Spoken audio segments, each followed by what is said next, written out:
Donc on va continuer avec le regard de patient et ensuite la vision outre-Atlantique, avec notamment l'expérience du patient, un nouveau paradigme intégré dans nos pratiques IPA. Donc les modératrices sont Séverine Boulan et Charlotte Simon. Donc pour cette première table ronde, on accueille 3 personnes. Monsieur Raymond Bonaventure, qui est responsable régional Provence de l'association AF3M, qui va vous expliquer en quoi ça consiste, et qui est membre du comité des patients et des aidants de l'IPC. Ensuite, il y aura Madame Clara Bouteleux, que vous avez vue ce matin sur le lien ville-hôpital, qui nous rejoindra pour nous expliquer sa vision du patient partenaire, puisqu'elle a travaillé dessus sur son mémoire. Et nous sommes accompagnés également de Monsieur Yannick Jaffre, qui est anthropologue à Marseille et qui va nous faire une explication de sa vision. Et donc on va commencer par vous, Monsieur Jaffre, si vous voulez bien.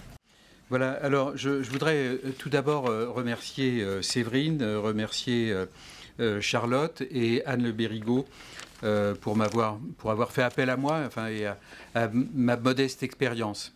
Alors cette expérience, sans doute, elle provient de 2 dimensions. La première dimension, c'est le fait que je sois anthropologue au CNRS depuis maintenant une quarantaine d'années, que ça fait à peu près 40 ans que je travaille dans les hôpitaux, sur différentes thématiques, notamment sur la santé maternelle et sur les maladies infectieuses. Et que, par ailleurs, je ne sais pas si je dois dire que j'ai eu la chance, mais enfin, j'ai eu la chance d'être soigné, en tout cas, à l'IPC. Ça me donne un peu une double casquette, mais vous verrez que je tiens avant tout à parler peut-être en tant qu'anthropologue. J'expliquerai pourquoi après. Voilà, alors quand Séverine m'a parlé de cette question de l'expérience patient, ce qui m'a avant tout frappé, pour moi qui traîne donc dans les hôpitaux depuis une quarantaine d'années, c'est que je me suis dit, mais quand même, c'est une question qui se présente comme nouvelle, mais c'est quand même une question ancienne. Et il y a eu beaucoup de domaines dans lesquels, là j'ai marqué l'expérience patient pointe son nez, mais il y a eu quand même énormément de domaines dans lesquels la question de l'expérience et la question du patient étaient envisagées. Alors le premier domaine, et je pense que c'est le premier domaine en termes de temporalité. C'est vraiment tout ce qui a trait à la psychologie, à la psychanalyse, dans cette espèce de mélange, en tout cas, disons des disciplines qui traitent de la singularité du patient. Les diapos resteront, donc ne vous ennuyez pas à prendre quoi que ce soit, mais vous voyez, il y a plusieurs disciplines et plusieurs auteurs qui sont intervenus. Tout d'abord, et je pense que tout le monde connaît les travaux de Michael Balint, je pense que ce grand psychanalyste anglais qui a interrogé les rapports entre, les rapports entre le médecin, son malade et la maladie, c'est le titre tel qu'il a été traduit de son ouvrage principal. Et donc, ça posait la question de la subjectivité des patients et de la subjectivité des soignants à l'intérieur de ce qu'on a appelé le colloque singulier médecin-malade. Après, il y a eu les travaux de son élève, d'ailleurs, Ginette Rimbaud, et de son mari, Émile Rimbaud. Émile Rimbaud travaillait en cancérologie à Gustave Roussy, au début de Gustave Roussy. Et Ginette Rimbaud a travaillé à côté d'enfants malades. Et elle a notamment, alors elle a écrit énormément de livres, j'en citerai d'autres, et j'ai eu la chance de travailler sous sa direction il y a bien des années. Et elle a notamment écrit L'enfant et la mort, où elle retraçait la façon dont les enfants parlaient de la mort, se comportaient lorsqu'ils savaient qu'ils avaient un diagnostic malheureusement dramatique, et la façon dont aussi les enfants négociaient un certain nombre de marges de manœuvre avec les soignants et avec leur propre famille. Et puis aux États-Unis, les travaux de Mira Blubong-Langner, qui a travaillé notamment autour d'un enfant qui souffrait de leucémie et qui a, d'une certaine façon, et je vais un petit peu vite, qui a posé les mêmes questions que Ginette Rimbaud. À l'époque, tous ces travaux se répondaient. Donc, premier axe, disons, où le patient pointe son nez dans la subjectivité et où on commence à s'intéresser vraiment à la parole du patient, c'est cette question de la subjectivité à l'intérieur du champ médical. Deuxième point, et je vais pas entrer dans trop de détails, c'est la question de l'anthropologie, avec notamment cette traduction autour des 3 termes, disease, illness, sickness, qui sont des termes qui ont été conceptualisés par l'anthropologie anglo-saxonne. Disease, vous voyez, c'est la maladie du docteur. Illness, c'est la façon dont les gens ressentent et s'inquiètent de la maladie. Et sickness, ce sont les définitions sociales de la maladie. Alors, je suis obligé d'aller un petit peu vite, mais vous voyez que ce qui est à l'origine de l'anthropologie de la santé, c'est le fait de ne jamais considérer la maladie comme étant uniquement une maladie définie médicalement, mais quelque chose qui était qui résonnait de multiples harmoniques, que ce soit de l'ordre de la subjectivité du patient ou que ce soit de l'ordre de la définition sociale de la maladie. Alors je peux prendre juste quelques exemples pour montrer comment ces trois dimensions peuvent être articulées ou désarticulées. Par exemple, vous pouvez avoir une disease sans qu'il y ait de illness ou de sickness. C'était le cas, par exemple, au début du HIV. Vous disiez à quelqu'un qu'il était séropositif, mais il n'y avait pas de crainte et il n'y avait pas non plus de représentation sociale de la maladie, ce qui fait qu'ensuite, ce qu'on a appelé éducation à la santé, c'était d'une certaine façon simplement faire exister socialement une maladie qui était diagnostiquée médicalement. Donc il fallait construire socialement de la maladie. Vous pouvez avoir aussi des gens qui présentent illness, mais qui n'ont pas de disease. C'est tout ce qu'on appelle les malades fonctionnels, qui en général ne plaisent pas trop dans les salles de consultation. Et puis vous pouvez avoir des représentations de la maladie. J'en donne une toute simple, par exemple, avoir une crise de foie. Vous voyez, tout le monde peut dire « Ah, j'ai une crise de foie ». Le problème, c'est que si vous regardez des chapitres de médecine, vous n'aurez pas une entrée crise de foie. Donc vous avez une sickness sans avoir, disons, de disease, ni voire même de illness. Et puis, du côté de sickness, vous avez aussi toutes les procédures sociales, la prise en charge, le droit de ne pas aller travailler, etc., qui sont définis socialement.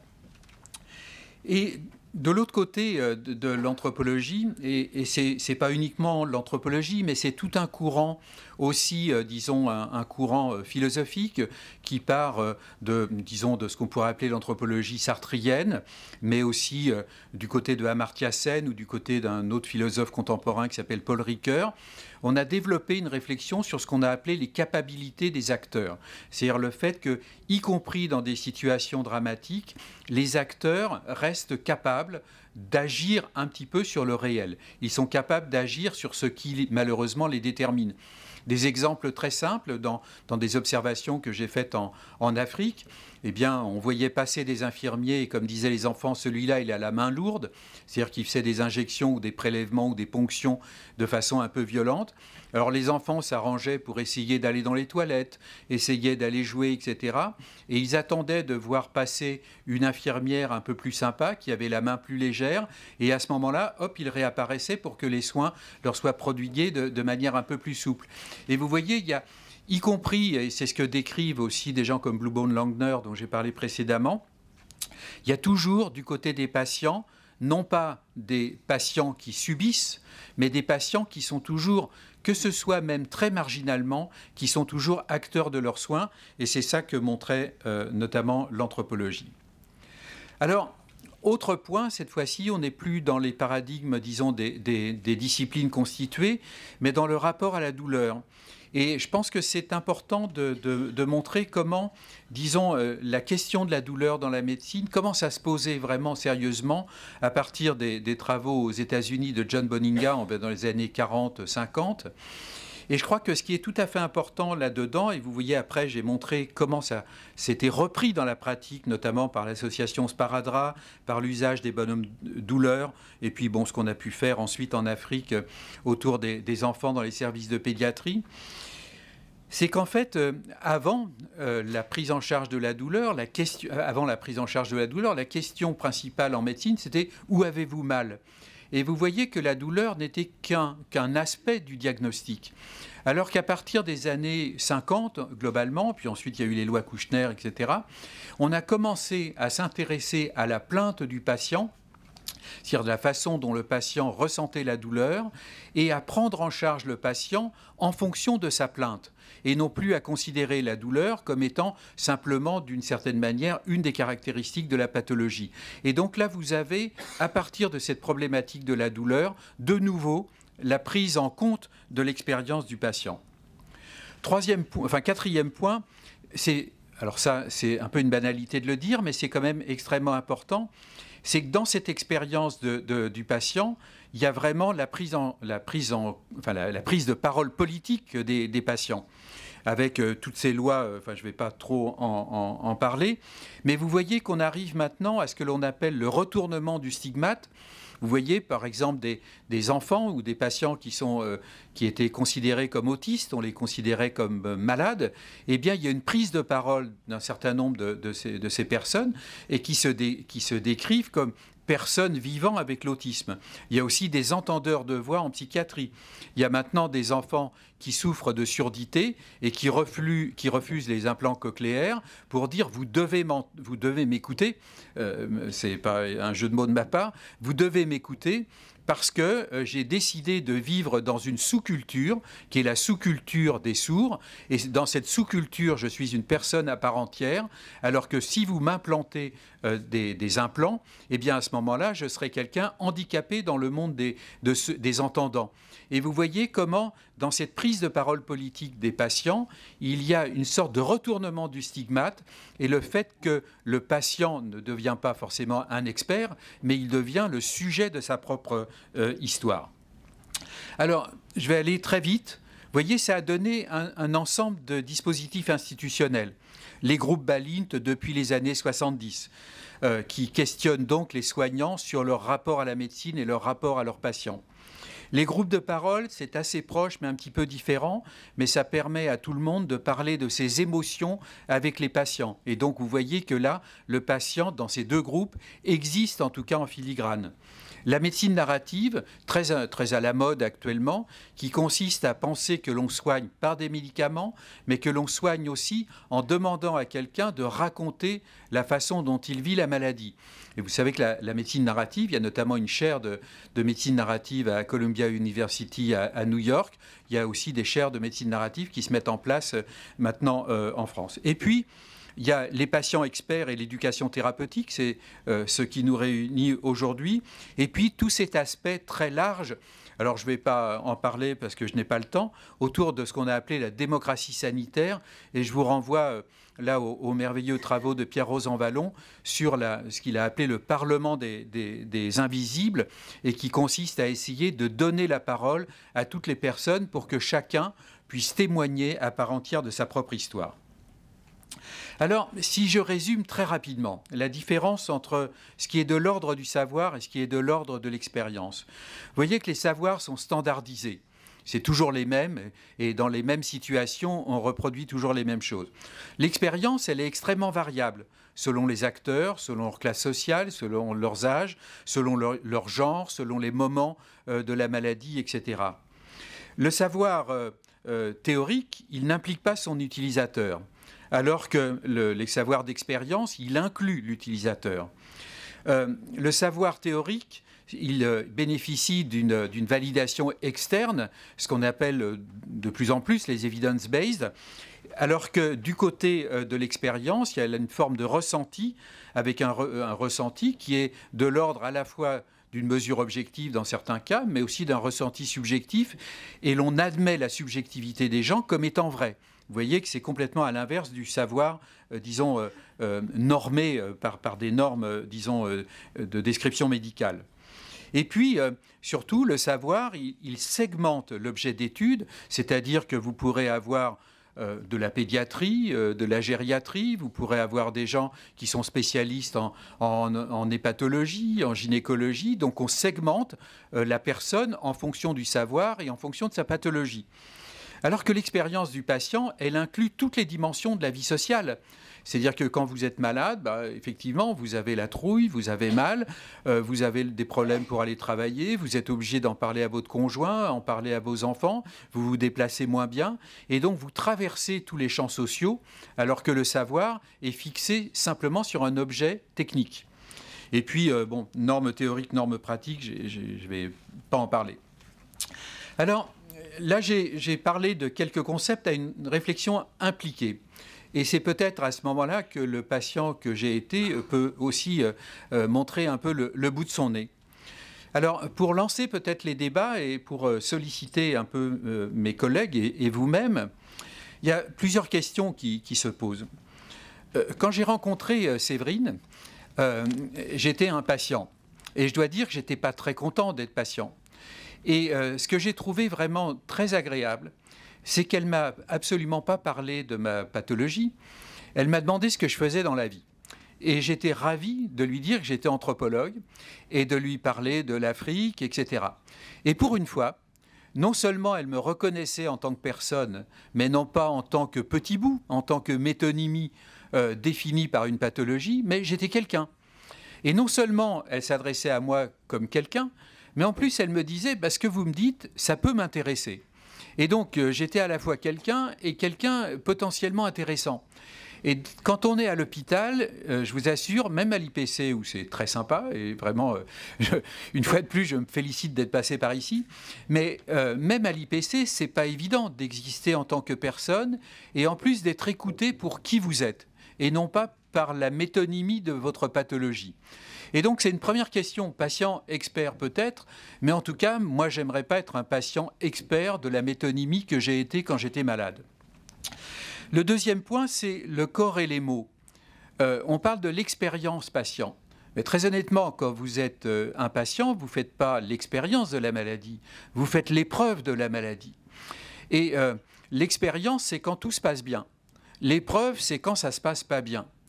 Et donc, vous apprenez par l'épreuve, et ensuite, quand ça va bien, vous êtes capable de parler d'expérience. Et vous voyez que quand on parle de patients experts, c'est pour des patients diabétiques stabilisés, pour des gens qui vivent avec le HIV, etc. C'est donc tous ces patients qui réussissent, grâce au progrès de la médecine, d'être stabilisés dans une forme de chronicisation de leur pathologie. Et je crois que, voilà, travailler peut-être sur ce que les linguistes appelleraient une paire minimale entre l'épreuve et l'expérience, ce serait peut-être un petit peu intéressant. Et puis, peut-être, alors, je termine juste sur quelque chose autour d'un psychanalyste qui s'appelle Winnicott, qui oppose le game, qui est un jeu organisé, au playing, qui est une espèce de façon ludique de s'amuser. Je pense que ce qui est tout à fait passionnant, quand on est dans ce rapport, peut-être en tout cas de vécu de la maladie, c'est de pouvoir improviser avec des soignants qui disposent d'un peu de temps pour discuter avec vous à la fois de ce que vous ne savez pas de vous-même et de ce qu'ils ne savent pas d'eux-mêmes. Et je pense que c'est cette part d'incertitude peut-être qu'on peut essayer de valoriser. Voilà, merci beaucoup. Bien, bonjour mesdames, bonjour messieurs, et je remercie évidemment le congrès des IPA de m'avoir invité, et notamment Séverine qui a fait appel à moi. Alors moi je vous parlerai en toute humilité, je ne suis pas un conférencier et je suis avant toute chose un patient de l'IPC, malade depuis 2017, myélome multiple, stade 3, qui s'est déclenché... suite, me semble-t-il, parce que là, on n'a pas su m'indiquer ce qui s'était passé, mais j'avais une gammapathie monoclonale depuis pratiquement 10 ans, qui était suivie tous les 6 mois. Et chaque fois que je voyais mon oncologue, il me disait « Bon, c'est pas ce que ça va devenir, on verra bien. Pour l'instant, à part vos douleurs, j'avais énormément de douleurs, parce qu'en plus, je cumulais. J'avais une spondylarthrite ankylosante, de l'arthrose, enfin j'étais vraiment atteint. Malgré cela, j'ai 76 ans, pour tout vous préciser. Malgré cela, suite à ma retraite, après un travail intéressant, que j'ai vécu une activité professionnelle débordante, et associative aussi, parce que je faisais les deux à la fois. Et malgré cela, ça ne m'a pas trop dérangé, donc je me suis... j'ai pris la partie la plus agréable de ce que je pouvais obtenir en retraite. J'ai pris mon camping-car, je me suis occupé d'un club de camping-car, j'ai voyagé, et puis par la même occasion, comme j'adore la randonnée et l'astronomie en même temps, je faisais aussi partie d'une équipe de randonnée.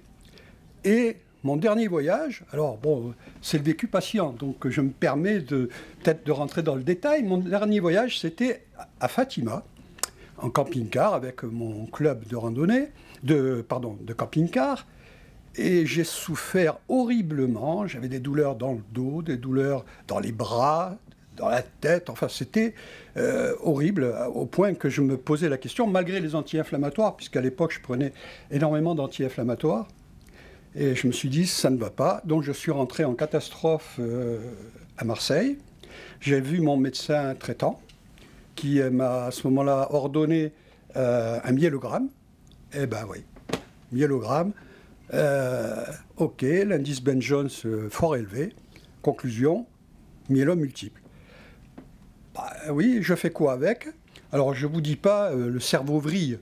Quand vous entendez ça, c'est un cancer. Ah oui, mais un cancer de quoi? Enfin bref, sincèrement, je ne connaissais pas du tout. Pour moi, le cancer, je connaissais, mais ce cancer-là, c'était quelque chose d'extraordinaire. J'en avais jamais entendu parler. Qu'est-ce que j'ai fait? Je suis allé sur les sites Internet. Je suis allé au Canada. Enfin, je ne me suis pas déplacé, mais j'ai regardé, et au Canada, ils ont énormément d'informations sur le sujet. Je n'ai pas pensé à regarder, j'aurais pu regarder l'ARS, mais l'ARS n'existait pas à l'époque. Je n'ai pas regardé le ministère de la Santé. C'est au Canada où j'ai pris toute cette information.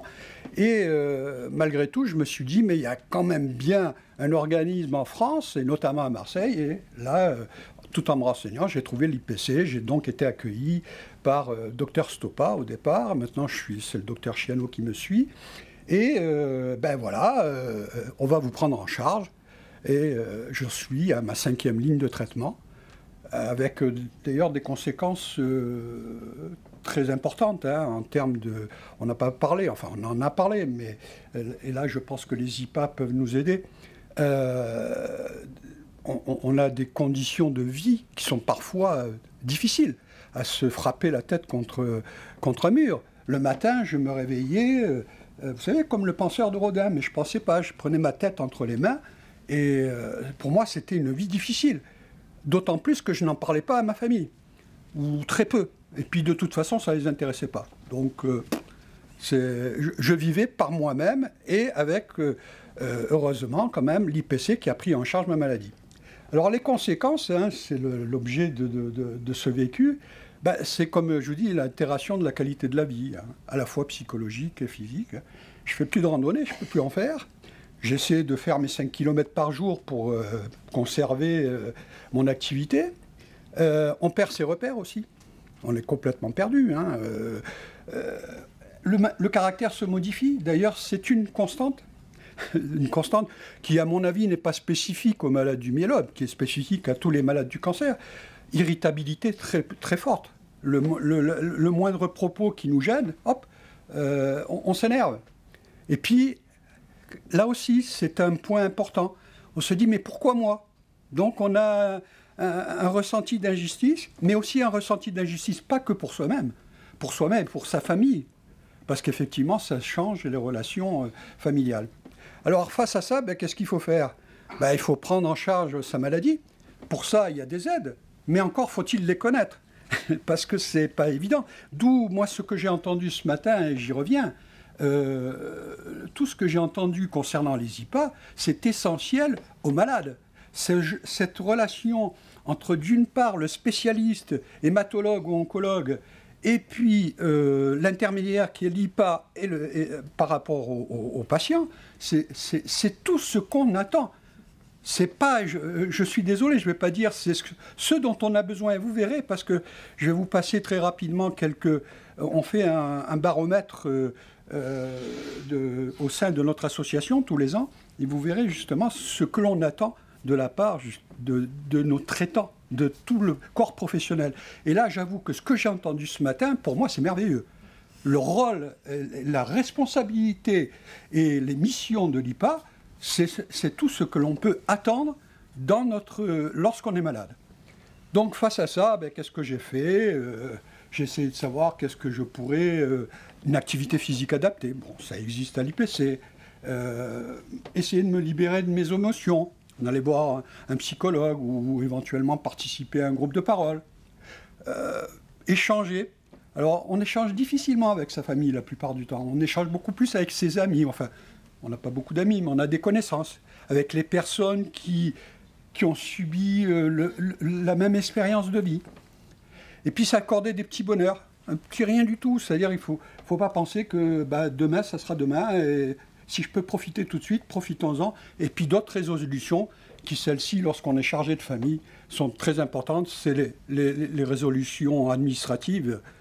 Dès que j'ai su que j'étais malade, je ne savais pas pour combien de temps j'en avais. On m'a annoncé 5 ans, 10 ans, ça dépendra. Ça fait mal. Donc on se dit, quand on a des enfants, des petits-enfants, il faut peut-être sauvegarder aussi leur vie. Ah, oh là, j'ai été trop vite. Allez, à vous. Alors, et maintenant la flèche. Non, la flèche. Donc, au jour d'aujourd'hui, je suis à la fois patient et aidant.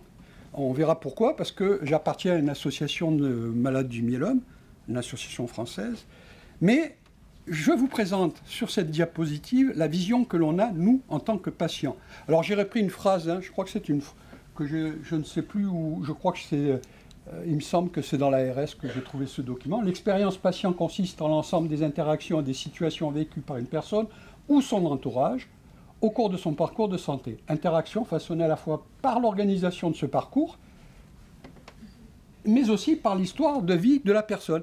Et là, cette phrase-là, elle correspond tout à fait à ce que j'ai entendu ce matin, en termes de mission des IPA. Donc, ce qu'on souhaite, c'est être informé. Alors, un autre exemple de diapositive intéressante, je le disais tout à l'heure à Yannick, c'est la diapositive quand il nous a parlé du savoir et de l'expérience. La conjonction entre les deux, c'est quelque chose qui, pour nous malades, est très importante. C'est-à-dire, on a besoin du savoir, mais le sachant, il a besoin de connaître notre expérience aussi. Donc, c'est ce que on veut dire par le patient est informé et son application est recherchée, l'information, le consentement. Le patient est respecté. Ça, c'est une priorité des priorités. Alors, un autre point, les proches et les aidants qui sont associés à la fois à la mise en œuvre des soins. Ça se développe de plus en plus. Le consentement, les conditions de vie, etc. Tout ça, c'est ce que le patient veut voir. C'est ce qui l'intéresse. C'est qu'on prenne en compte ses besoins, et besoins à la fois techniques, en termes de prise en charge thérapeutique, mais aussi à la fois psychologique et physique. Pourquoi ?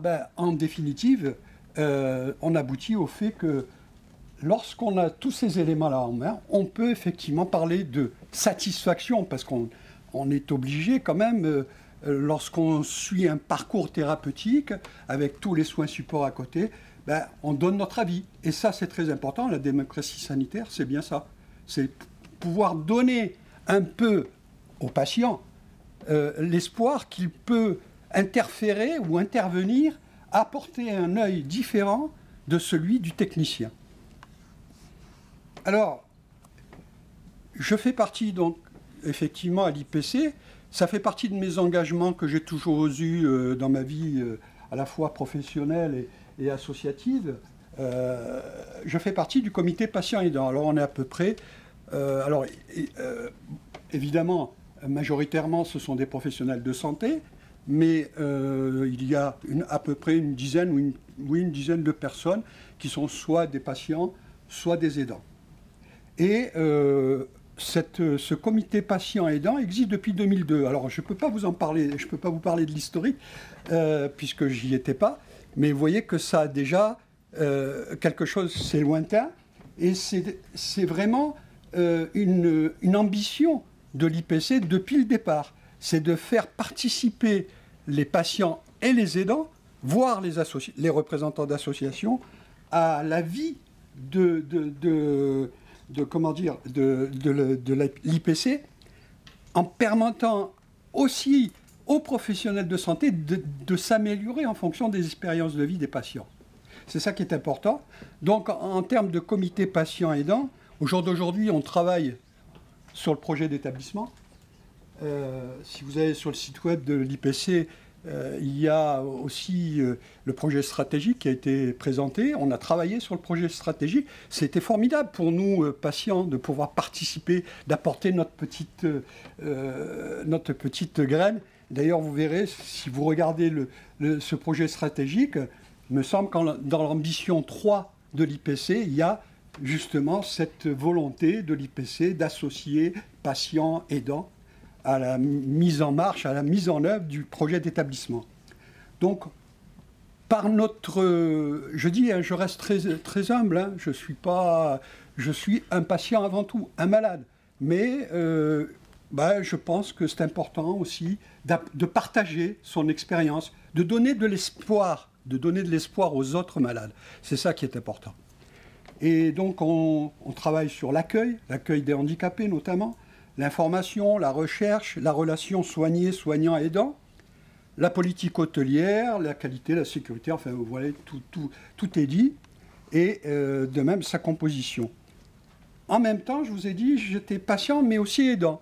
Aidant au travers de l'Association française des malades du myélome. Alors, c'est une association qui existe depuis une dizaine d'années, qui a été fondée par une vingtaine de patients à l'époque, et qui va être reconnue d'utilité publique cette année. On regroupe 3000 malades quand même, 3000 malades et aidants. Moi, je m'occupe surtout, je m'occupe des malades de la région Provence, Var, Vaucluse et Bouches-du-Rhône. Ça fait déjà un certain travail. Et notre rôle, c'est justement, on a une application très forte, notamment, on est reconnu bien sûr par le ministère de la Santé, et on a une application très forte pour informer les malades. N'importe quel malade, il n'est pas obligé d'adhérer à l'association, il nous appelle. D'ailleurs, je tiens avec une vingtaine de mes collègues une hotline toutes les semaines. On reçoit les appels téléphoniques des malades qui nous sont transférés et on essaie de leur donner, de les accompagner dans leur démarche.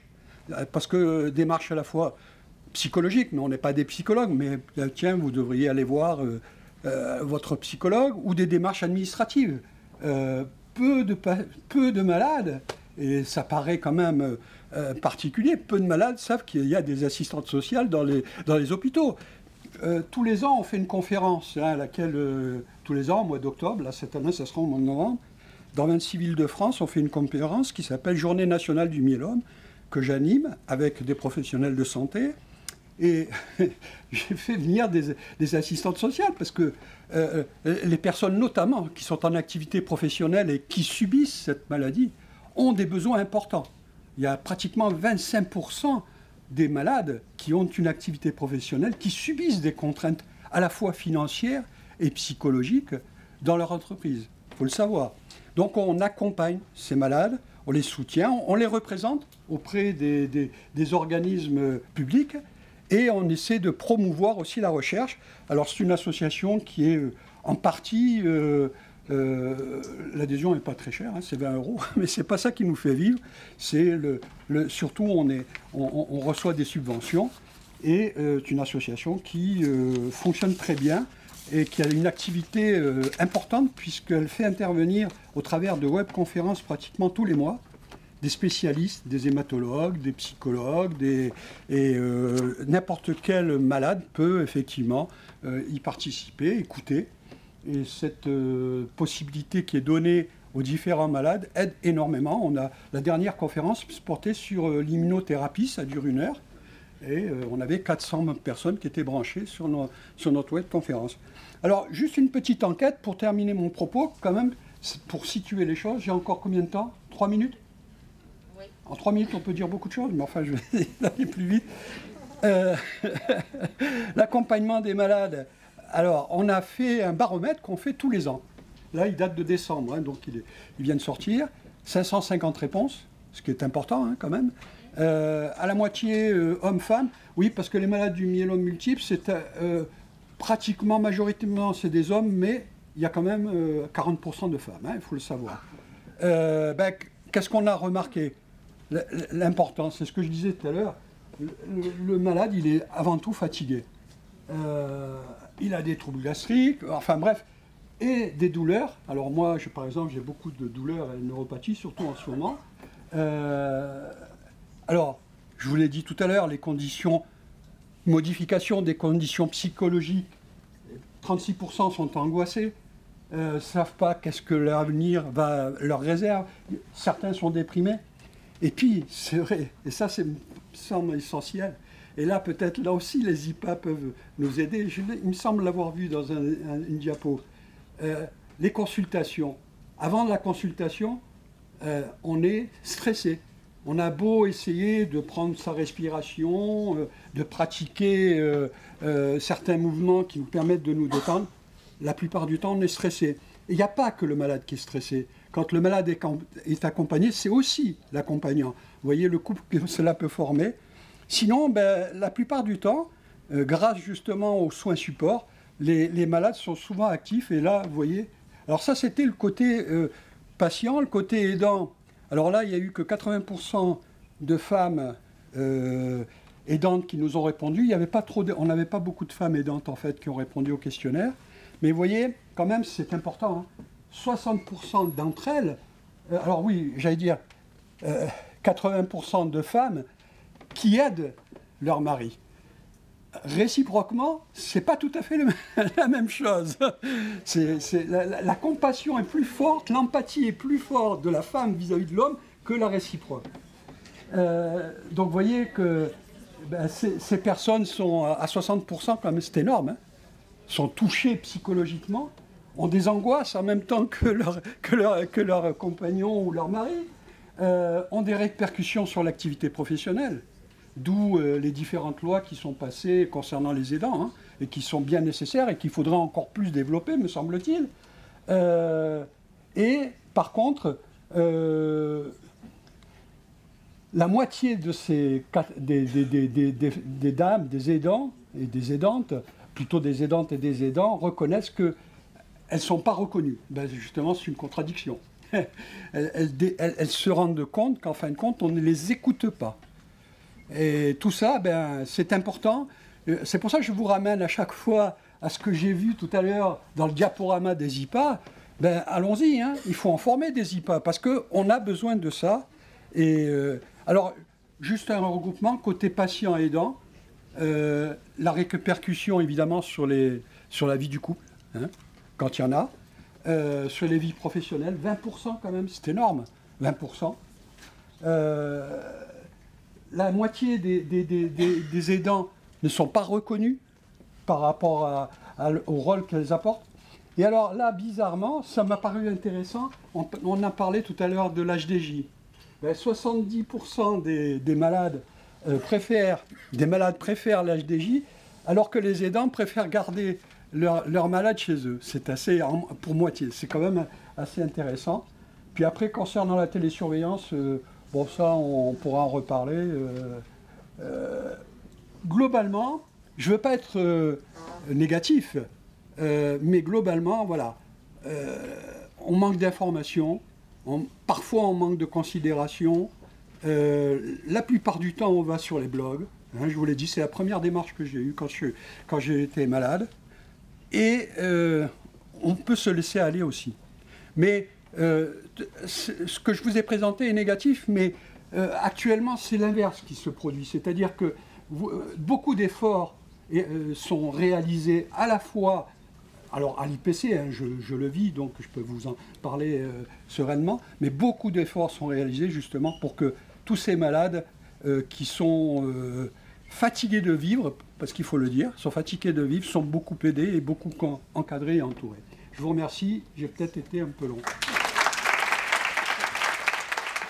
Du coup, on peut passer à la diapositive suivante. Donc, je ne vais pas me représenter, hein, mais l'objectif, c'est de parler du coup de patients partenaires.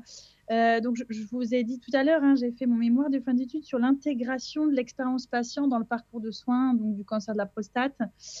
Et du coup, c'est vrai que le métier, le poste que j'ai en tant qu'IPA, je ne pourrais pas l'avoir aujourd'hui si je n'avais pas interrogé les patients.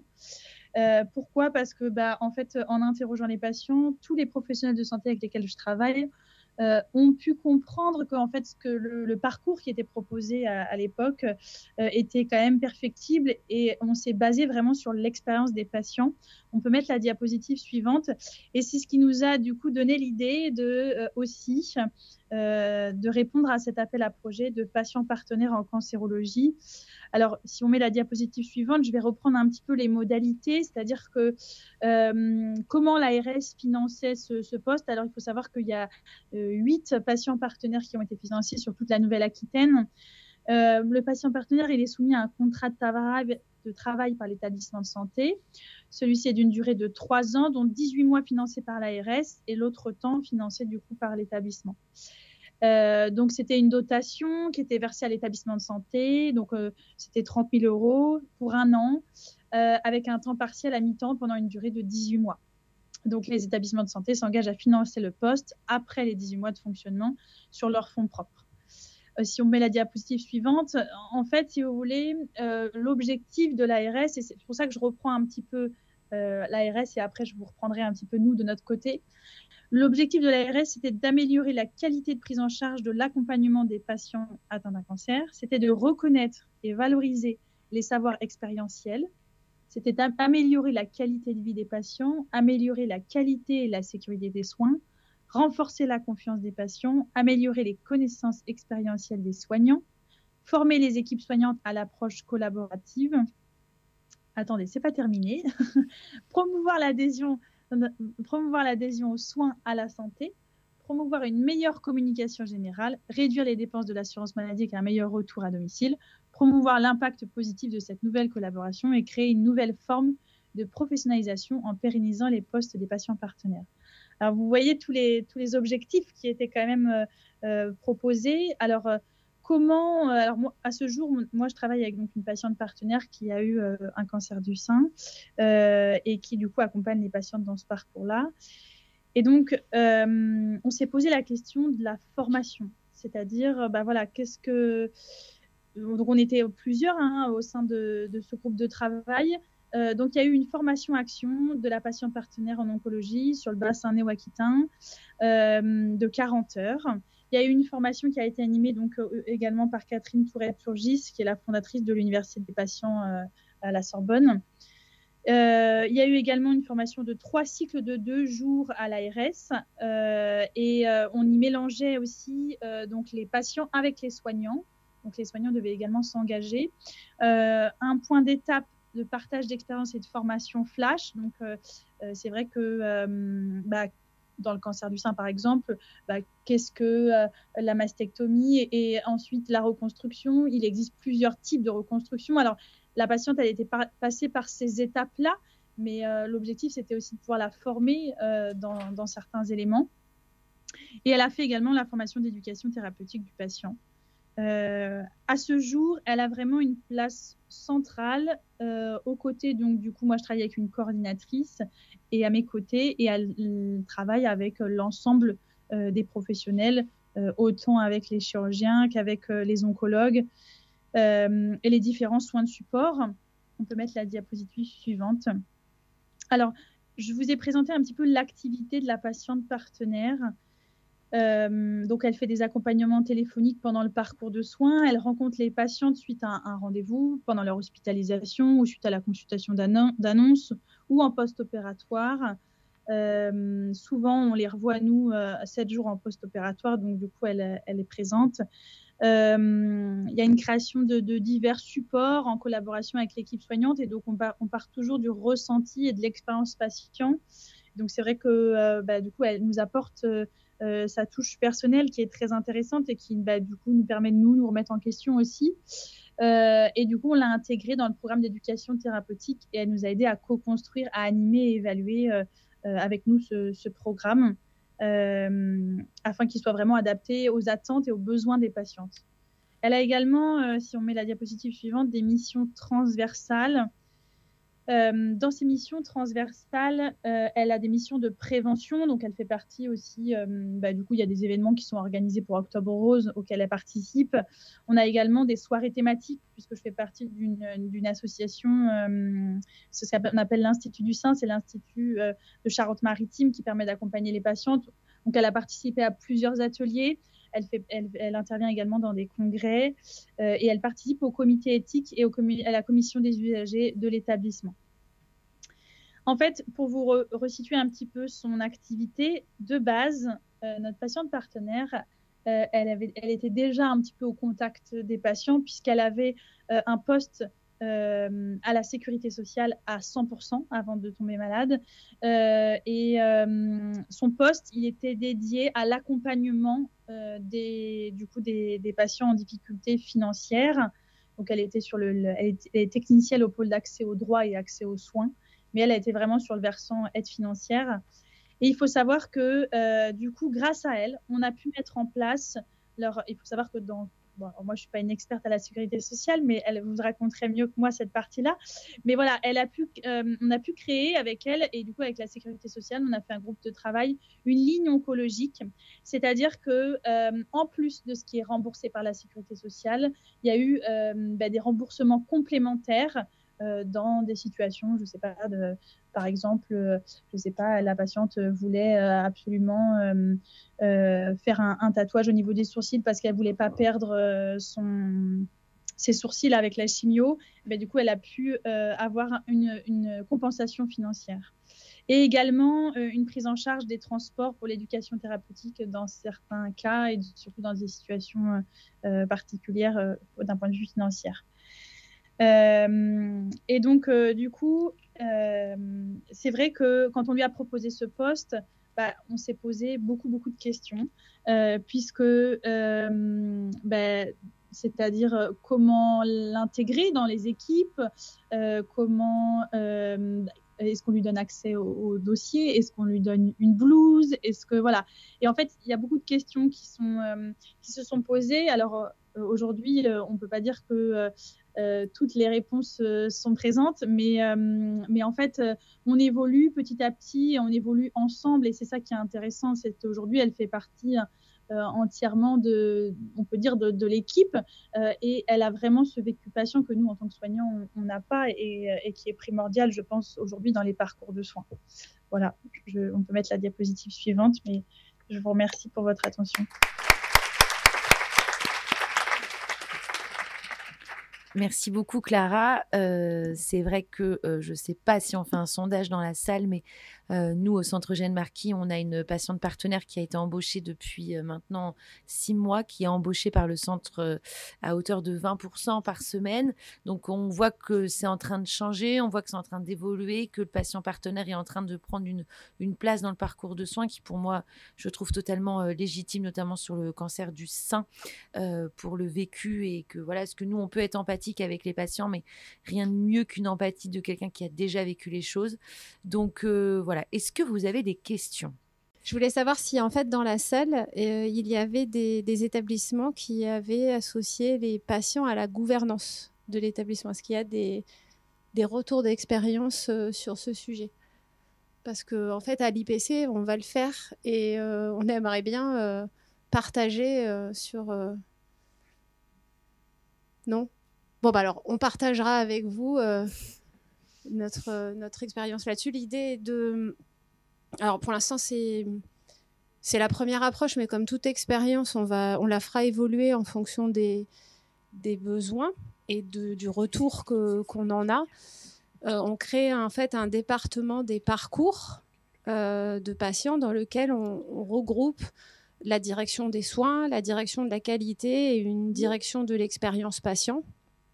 L'idée étant de mettre au service l'ensemble de ces directions, de les mobiliser autour de la création de la structuration de parcours transversaux. Une fois qu'on a dit ça, enfin ça c'est l'ambition, maintenant on va essayer de travailler de façon empirique pour voir quelles sont les bonnes, enfin ce qui marche pas, et essayer d'expérimenter ça pour que aussi au niveau de la prise de décision du CODIR et des différentes instances de l'établissement, au-delà nous on a un comité des patients aidants et la commission des usagers qu'on regroupe d'ailleurs, au-delà de ça on puisse aussi prendre compte de la vie des patients dans les décisions de la gouvernance institutionnelle. Je voulais juste préciser par rapport aux patients partenaires, moi en tant que patient témoin, je suis purement bénévole. C'est-à-dire que toute mon activité est faite sous le bénévolat, alors que le patient partenaire est rémunéré. C'est la grosse différence. Oui, c'est-à-dire que tout le temps de la vie sociale que je consacre, c'est parce que je le veux bien, il est bénévole. Jusqu'au parking que je suis obligé de payer lorsque je viens à l'IPC, je suis obligé de le dire. Donc la différence entre le patient partenaire et le patient témoin est énorme.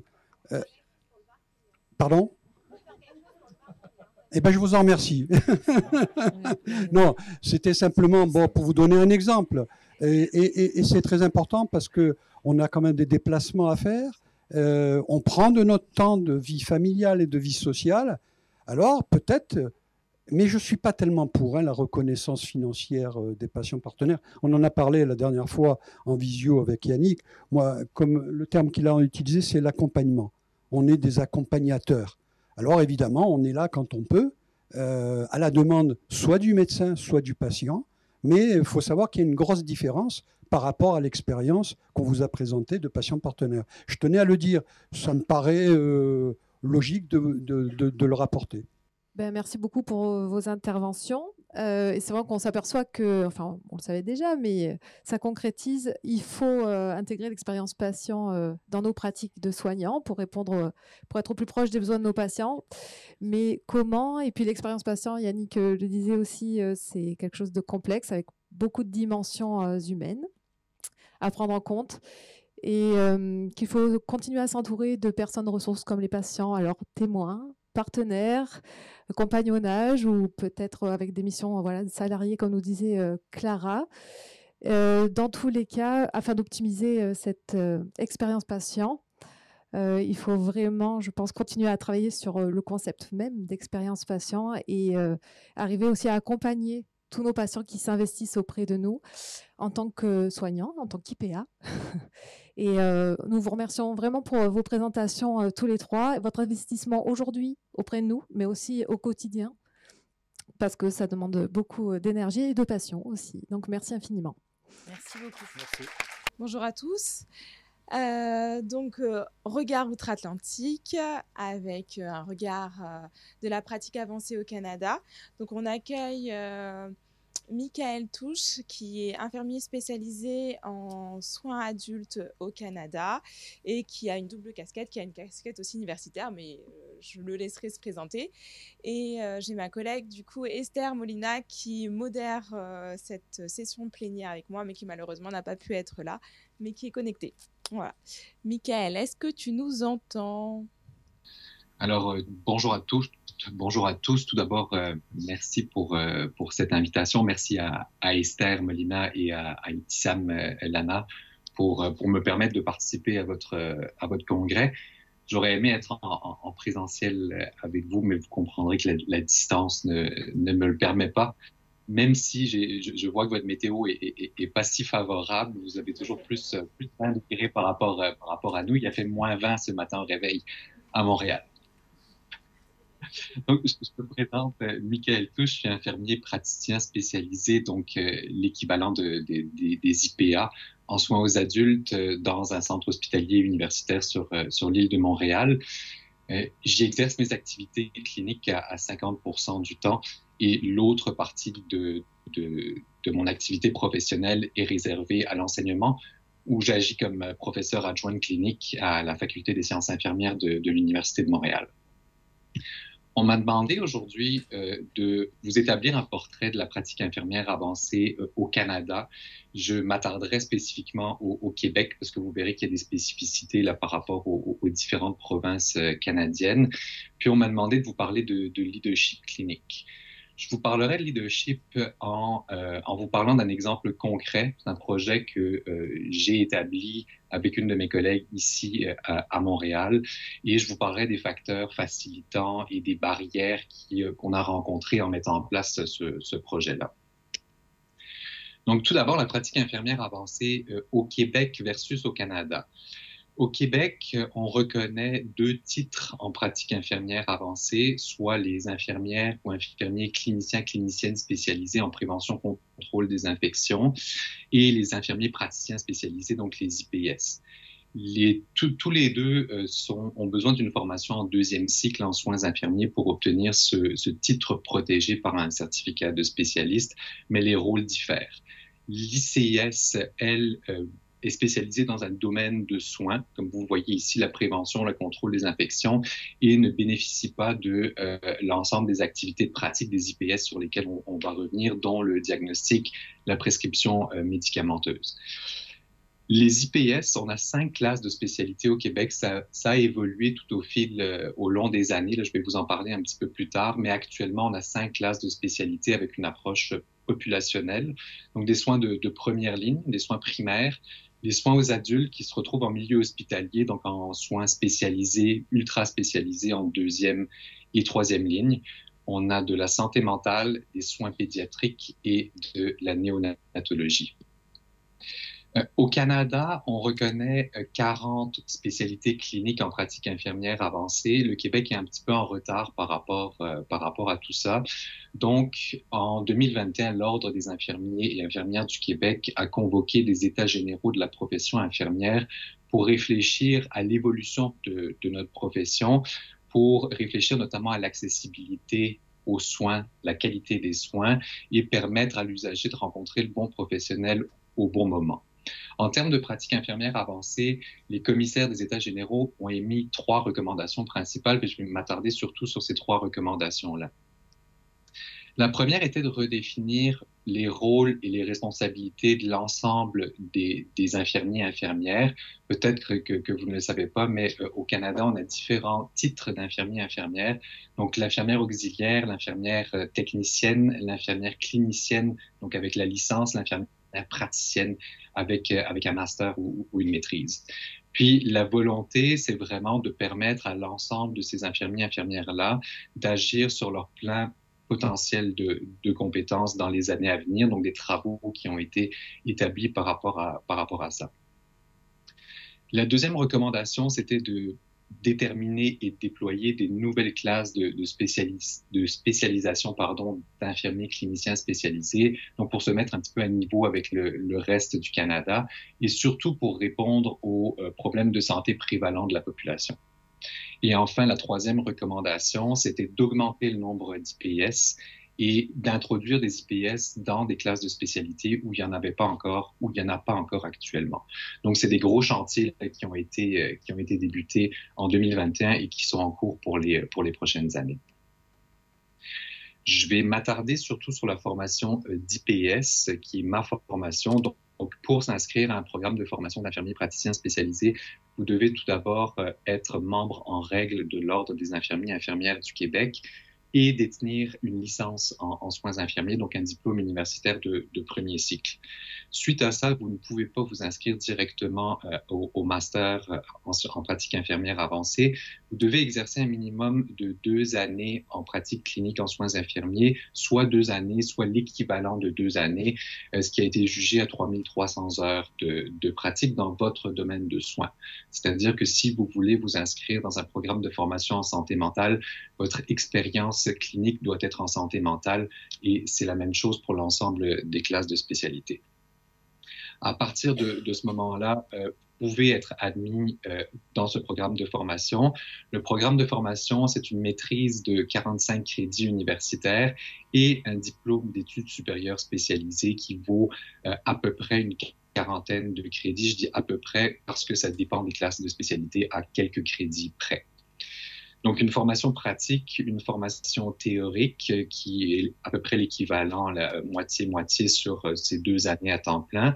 Et suite à la réussite de cette formation-là, vous devez réussir un examen professionnel qui est établi par l'Ordre des infirmiers et infirmières du Québec pour obtenir votre certificat de spécialiste. Et c'est à ce moment-là que vous pouvez commencer à exercer en tant qu'infirmier praticien spécialisé. Vous voyez quelques chiffres ici, je ne m'attarderai pas dessus, mais c'est simplement pour vous montrer qu'au Québec, que ce soit en termes d'enseignement théorique ou en termes de stage d'enseignement clinique, c'est la formation la plus longue par rapport au reste des provinces canadiennes. Le rôle de l'IPS, donc le référentiel de compétences, est basé sur les compétences de Amric. Donc le rôle de l'IPS est 80% en direct à la clientèle, donc dans les établissements de santé, où l'IPS va pouvoir intégrer des compétences transversales, que ce soit en éthique clinique, en leadership, collaboration, consultation. Et il y a un 20% qui est dédié à d'autres choses. Donc, dans votre semaine de pratique, il y a une journée, si vous êtes à temps plein, si vous êtes à 5 jours semaine, il y a une journée qui est dédiée à une autre activité de votre choix et qui peut être de l'enseignement universitaire, de l'enseignement clinique avec les internes, les résidents, les externes, la supervision de stage, d'infirmiers en pratique avancée, que ce soit des IPS au Québec ou des infirmiers en pratique avancée internationaux qu'on accueille régulièrement, des activités de consultation, de mentorat, de recherche ou d'amélioration des pratiques professionnelles. Actuellement, les postes à mi-temps ou les postes à temps partiel n'existent pas. C'est une volonté gouvernementale pour augmenter l'accessibilité aux soins de santé. Tous les IPS travaillent à temps complet. Mais il y a de plus en plus de postes hybrides qui existent, comme le mien, par exemple, 50% à l'université et un prêt de service, donc à l'hôpital, pour le 50% restant. Pour vous donner un aperçu de où exercent les IPS, donc les IPS en soins pédiatriques, en soins néonatologiques et en soins aux adultes exercent la plupart du temps sur des départements hospitaliers, donc dans des services de soins ou dans des cliniques ambulatoires. Et les IPS de première ligne et les IPS en santé mentale vont plus travailler dans des cliniques diverses et variées en soins primaires. Rapidement, le portrait de l'effectif. Donc, vous voyez un peu l'évolution de l'effectif depuis 2012 en fonction des classes de spécialité. On est parti en 2012 à 183 IPS, toutes spécialités confondues, pour arriver aujourd'hui à 1314 IPS qui sont inscrits au tableau des infirmiers et infirmières du Québec lors du dernier recensement. Vous allez me dire, c'est pas beaucoup. Effectivement, c'est pas beaucoup, mais quand on regarde la population, on est 8,5 millions d'habitants, soit à peu près 8 fois moins que la population en France. Par contre, en termes de répartition sur le territoire, c'est pas équitable. On a 1,7 million de kilomètres carrés au Québec en termes de superficie. C'est 3 fois la superficie de la France. Puis vous voyez qu'il y a des régions qui sont bien plus éloignées. Donc sur la carte, ce qui est une carte des régions socio-sanitaires, là, donc la répartition de l'administration du réseau de la santé. Les régions 9, 10 et 17 sont des régions nordiques, donc la Côte-Nord, le nord du Québec et le Nunavik, qui sont beaucoup moins desservis par les soins de santé. Pour comprendre un petit peu où est-ce qu'on est rendu aujourd'hui, je pense qu'on a besoin de refaire un historique. Et justement, en parlant du Grand Nord, c'est ici que tout a commencé. Dans les années 70, étant donné que le Grand Nord a des problèmes d'accessibilité, puis c'est un peu un désert médical, il y a un programme de formation en pratique élargie qui a été introduit pour que l'infirmière clinicienne puisse agir sur un champ de pratique élargi, défini. Il n'y a pas de titre légal pour ça, mais c'est un domaine de soins qui existe toujours actuellement. Donc, tout a commencé dans les années 1970. Ça a cheminé. 20 ans plus tard, il y a un projet en néonatologie qui a été mis en place. Et c'est finalement dans les années 2000 que l'Ordre des infirmiers et infirmières du Québec et différentes associations médicales se sont installées autour d'une table avec une volonté de création d'un rôle dans 2 classes de spécialité, donc la cardiologie et la néphrologie. On parlait déjà, il y a 20 ans, du même vocabulaire, avec le même vocabulaire, donc augmenter l'accessibilité aux soins, augmenter la qualité des soins, augmenter la continuité des soins et diminuer les coûts en santé. En 2002, le premier programme de formation a été ouvert à l'Université de Montréal pour ces 2 spécialités dont je viens de vous parler, soit la cardiologie et la néphrologie. Et c'est là que les textes législatifs ont changé. Auparavant, la loi sur les infirmiers et infirmières avait, dans l'article 36, on avait 17 activités réservées, qui est toujours encore le cas. Il y a 5 activités supplémentaires qui ont été rajoutées pour les IPS en 2002, donc des activités qui étaient jusqu'alors réservées à la communauté médicale. Ça, en 2002, sont arrivées ces 5 activités-là, la prescription d'examens diagnostiques, des techniques diagnostiques invasives, la prescription de médicaments, la prescription de traitements et l'utilisation de techniques ou l'application de traitements médicaux invasifs qui présentent des risques de préjudice. C'est sûr qu'à l'époque, si je regarde notamment la prescription de médicaments, c'est des listes qui étaient définies. Je pense notamment à la cardiologie. Les IPS en cardiologie pouvaient prescrire à peu près 5 médicaments, dont du Lascellix. Mais ça se limitait, alors qu'aujourd'hui, on a beaucoup évolué par rapport à ça. Je vais en reparler un petit peu plus tard. En 2003, le gouvernement provincial, donc le gouvernement du Québec, a décidé d'injecter des sommes conséquentes dans la formation des IPS. Il a créé les premiers postes d'IPS en cardiologie, en néphrologie et en néonatologie, et il a instauré des bourses d'études pour le retour aux études des étudiants en pratique infirmière avancée. C'est une bourse d'études qui existe toujours actuellement, donc pour inciter les étudiants à s'inscrire dans ce type de programme, le gouvernement offre pour les étudiants à temps plein des bourses de 60 000 $ canadiens sur 2 ans, avec comme condition de travailler dans le système public par la suite pendant 3 ans à temps plein. Et c'est en 2005 que les premières lignes directrices conjointes entre l'Ordre des médecins, le Collège des médecins, pardon, et l'Ordre des infirmiers et infirmières du Québec ont été publiées parce qu'en 2006, les 17 premiers candidats sont sortis des bancs d'école. Donc, une fois que ces candidats-là sont sortis, on a vu que ça fonctionnait bien. Et en 2007, on a réfléchi à un programme de formation en santé primaire, donc en première ligne. En 2008, on a commencé à travailler sur les lignes directrices des IPS en première ligne. Et en 2017, on a commencé à réfléchir un petit peu différemment. On a voulu donner à la formation des IPS et à l'exercice des IPS une approche plus populationnelle. Donc, on parlait de pathologie avant, des IPS en cardio, des IPS en néphro. En 2017, on a décidé de supprimer ces 2 titres-là pour créer ce qu'on a appelé un programme de formation d'IPS en soins aux adultes. Aujourd'hui, les IPS en soins aux adultes exercent dans toute spécialité, dont la médecine interne, la chirurgie, l'oncologie, toutes les disciplines qui sont réservées, qui touchent la population adulte. Et par la suite, une fois que le programme IPSSA a été créé, il y a un programme d'IPS en santé mentale qui a été créé et un programme d'IPS en soins pédiatriques. Donc, somme toute, ça reste assez nouveau. En 2018, il y a eu une mise à jour des lignes directrices où les IPS pouvaient débuter un traitement pour une pathologie qui était non diagnostiquée, ce qui faisait peu de sens, étant donné que vous aviez un patient dans votre bureau, vous suspectiez une pathologie, vous ne pouviez pas poser le diagnostic, mais vous pouviez débuter un traitement qui n'était pas encore le cas avant dans les autres lignes directrices. Et à ce moment-là, l'usager, le patient, la patiente, avait un délai de 30 jours pour aller consulter un médecin. Donc, c'est un double non-sens. Premièrement, par rapport à l'accessibilité aux soins, ça venait juste engorger davantage le système de santé puisqu'il y avait ce délai réglementaire-là de 30 jours pour l'usager d'aller reconsulter un médecin et débuter un traitement sur une pathologie que vous ne pouvez pas diagnostiquer ne faisait pas de sens non plus. Débuter un traitement est le pendant du diagnostic. Donc, en 2021 a été une grosse année. Il y a eu beaucoup de changements et des gros changements.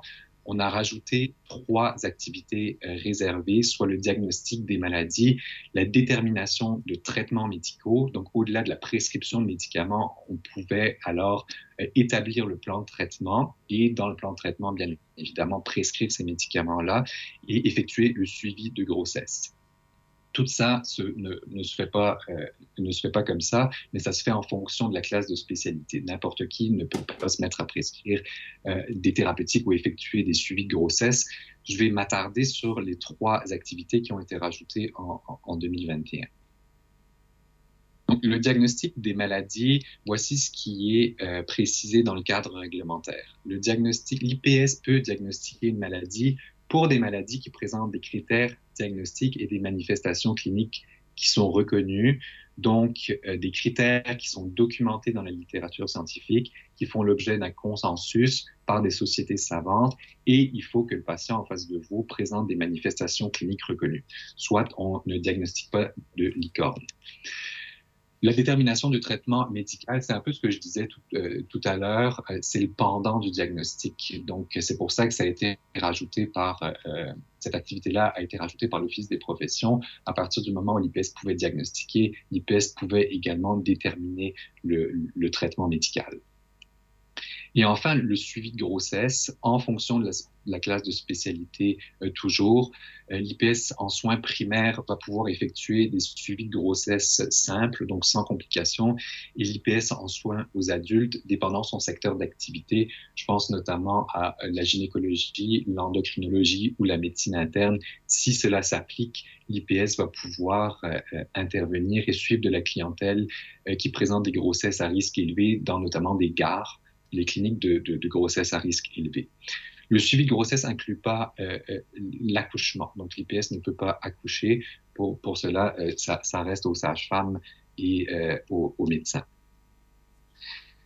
L'Ordre des infirmiers et infirmières du Québec propose un algorithme d'aide de prise à la décision. À partir du moment où vous voulez exercer l'une des 8 activités réservées, vous devez vous poser les 5 questions suivantes. Donc, premièrement, est-ce que l'activité est prévue dans la loi? Dans l'article 36.1 qui amende l'article 36. Si la réponse est oui, est-ce que l'activité s'inscrit dans votre classe de spécialité? Par exemple, ma classe de spécialité, les soins aux adultes, mon domaine de soins, la médecine interne. Si je suis capable de répondre oui à cette question, je vais me demander si j'ai les compétences nécessaires afin d'assurer la réalisation, la surveillance clinique et le suivi de cette activité-là. Je dois pouvoir intervenir auprès du patient à n'importe quel moment avec les compétences nécessaires pour le faire. Si je suis capable de répondre oui à cette question-là, est-ce que je dois me demander si cette activité est requise par l'état de santé de la personne? Si la réponse est oui, est-ce que le tout est conforme aux données probantes? Donc, si vous êtes en mesure de répondre à ces 5 questions, vous pouvez exercer cette activité. Ça paraît simpliste, mais ça permet vraiment de résumer l'exercice des activités réservées. Parlons d'intervention médicale. La notion d'intervention médicale, elle a été retirée des lignes directrices de 2021. Par contre, l'intervention médicale, quand faire appel au médecin, reste un consensus au sein de la profession infirmière et des infirmiers en pratique avancée.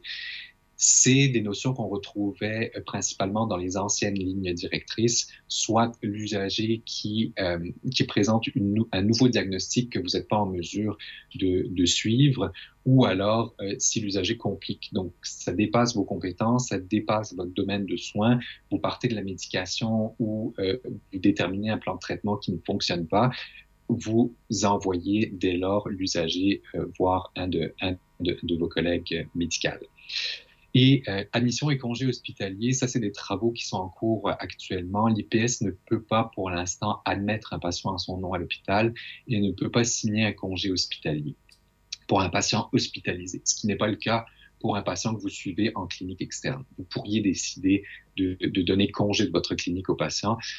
C'est légalement permis. Par contre, à partir du moment où le patient est hospitalisé, vous ne pouvez pas le faire. Évidemment, à partir du moment où la pratique infirmière a commencé à évoluer, et surtout à partir de 2019, quand on a commencé à travailler sur les nouvelles lignes directrices, ça a commencé à créer des inquiétudes, notamment au sein de la communauté médicale. Puis je vous ai mis dans les prochaines diapositives des manchettes là, de journaux qui ont été publiés dès lors, en novembre 2019. Les médecins spécialistes sont préoccupés par la formation des infirmières. En fait, ce qui a été le plus problématique, ça a été le diagnostic. Le Collège des médecins du Québec plaidait que les diagnostics ne devaient pas être étendus aux IPS pour des raisons de protection du public. Mais il n'y avait aucune étude, ça se basait sur aucune étude. Par contre, il y a beaucoup d'études qui montrent le contraire, qui montrent l'aspect sécuritaire du diagnostic qui est fait par des infirmiers en pratique avancée. Vous allez me dire, on n'a pas beaucoup de recul ici au Québec, mais je vais vous montrer plus tard qu'ailleurs, dans d'autres provinces canadiennes, ils ont une expérience qui est beaucoup plus longue. Donc oui, on a beaucoup de données. Laissez-moi vous présenter quelques études pour ne citer qu'elles. Celle-ci est une revue systématique qui commence à dater un petit peu. Elle date de 2014, mais c'est une revue de 21 études qui s'est intéressée au rôle ambulatoire des infirmiers et infirmières cliniciennes spécialisées et qui ont montré l'augmentation de la qualité des soins, la diminution des coûts en santé et une nette augmentation de la satisfaction des usagers qui était surtout liée au temps qui était passé, au temps de consultation qui était plus long pour les infirmiers en pratique avancée que le temps passé dans un bureau avec un médecin.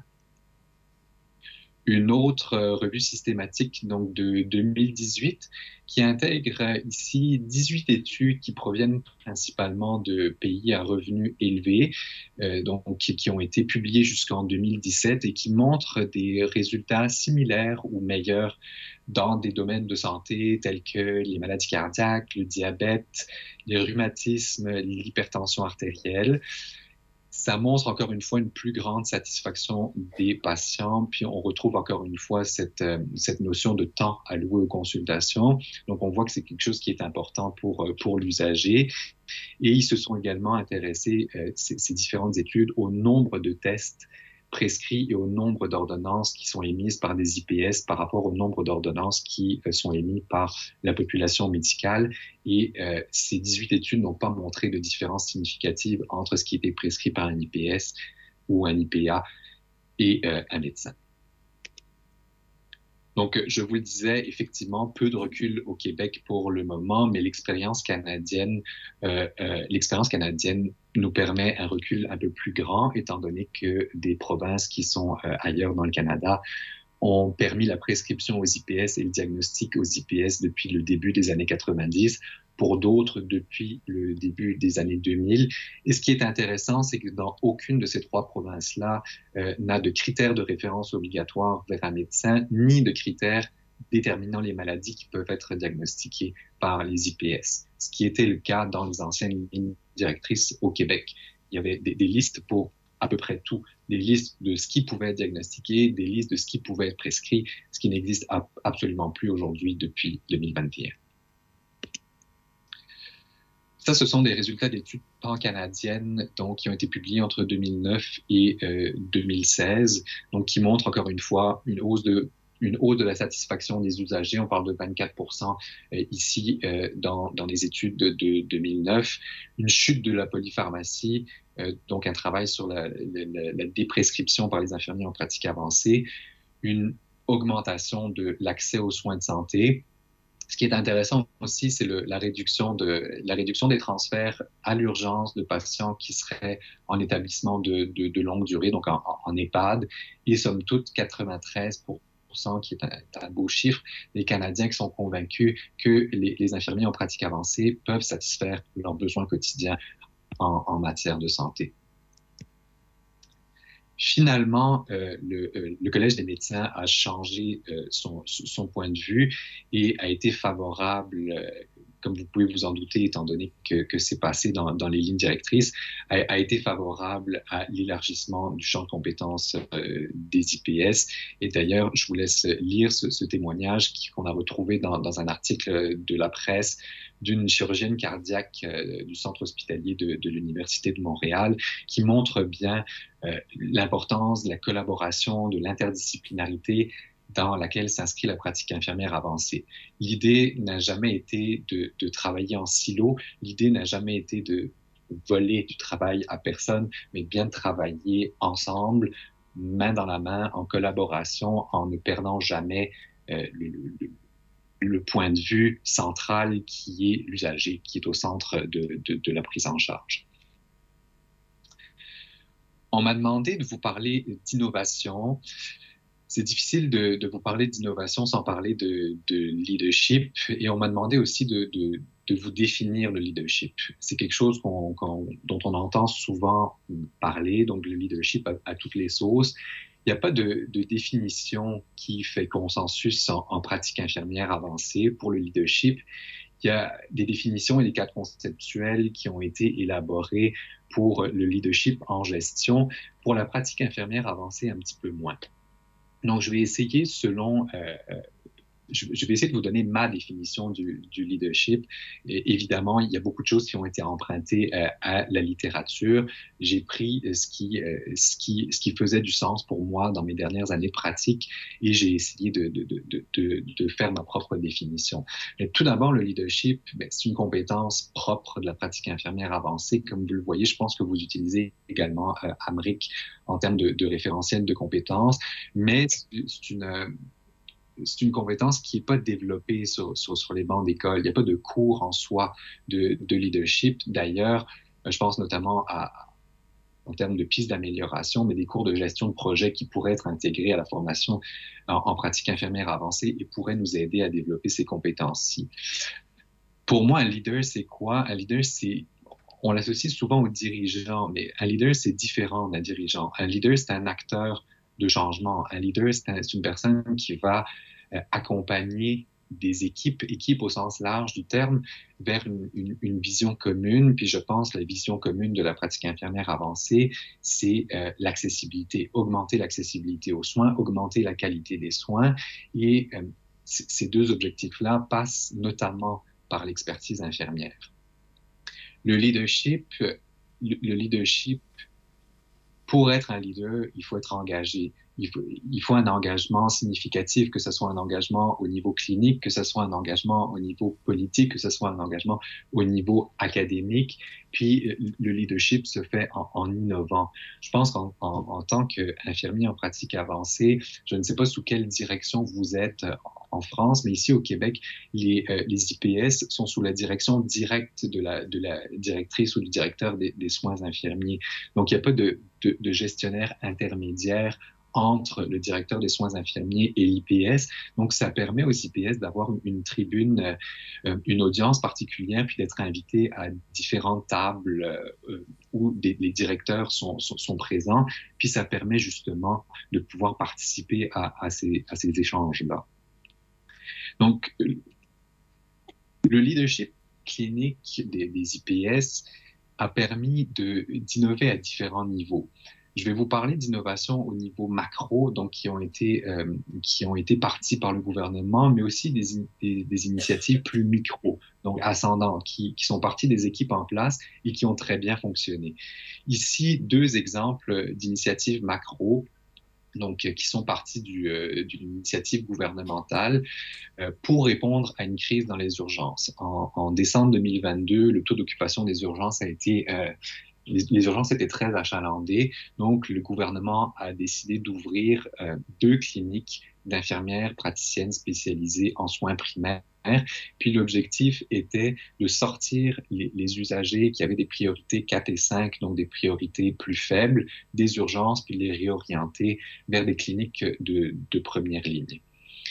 Il y a également, dans la même semaine, vous voyez les dates, le 16 décembre et 19 décembre, ça a été une grosse semaine pour la pratique infirmière avancée.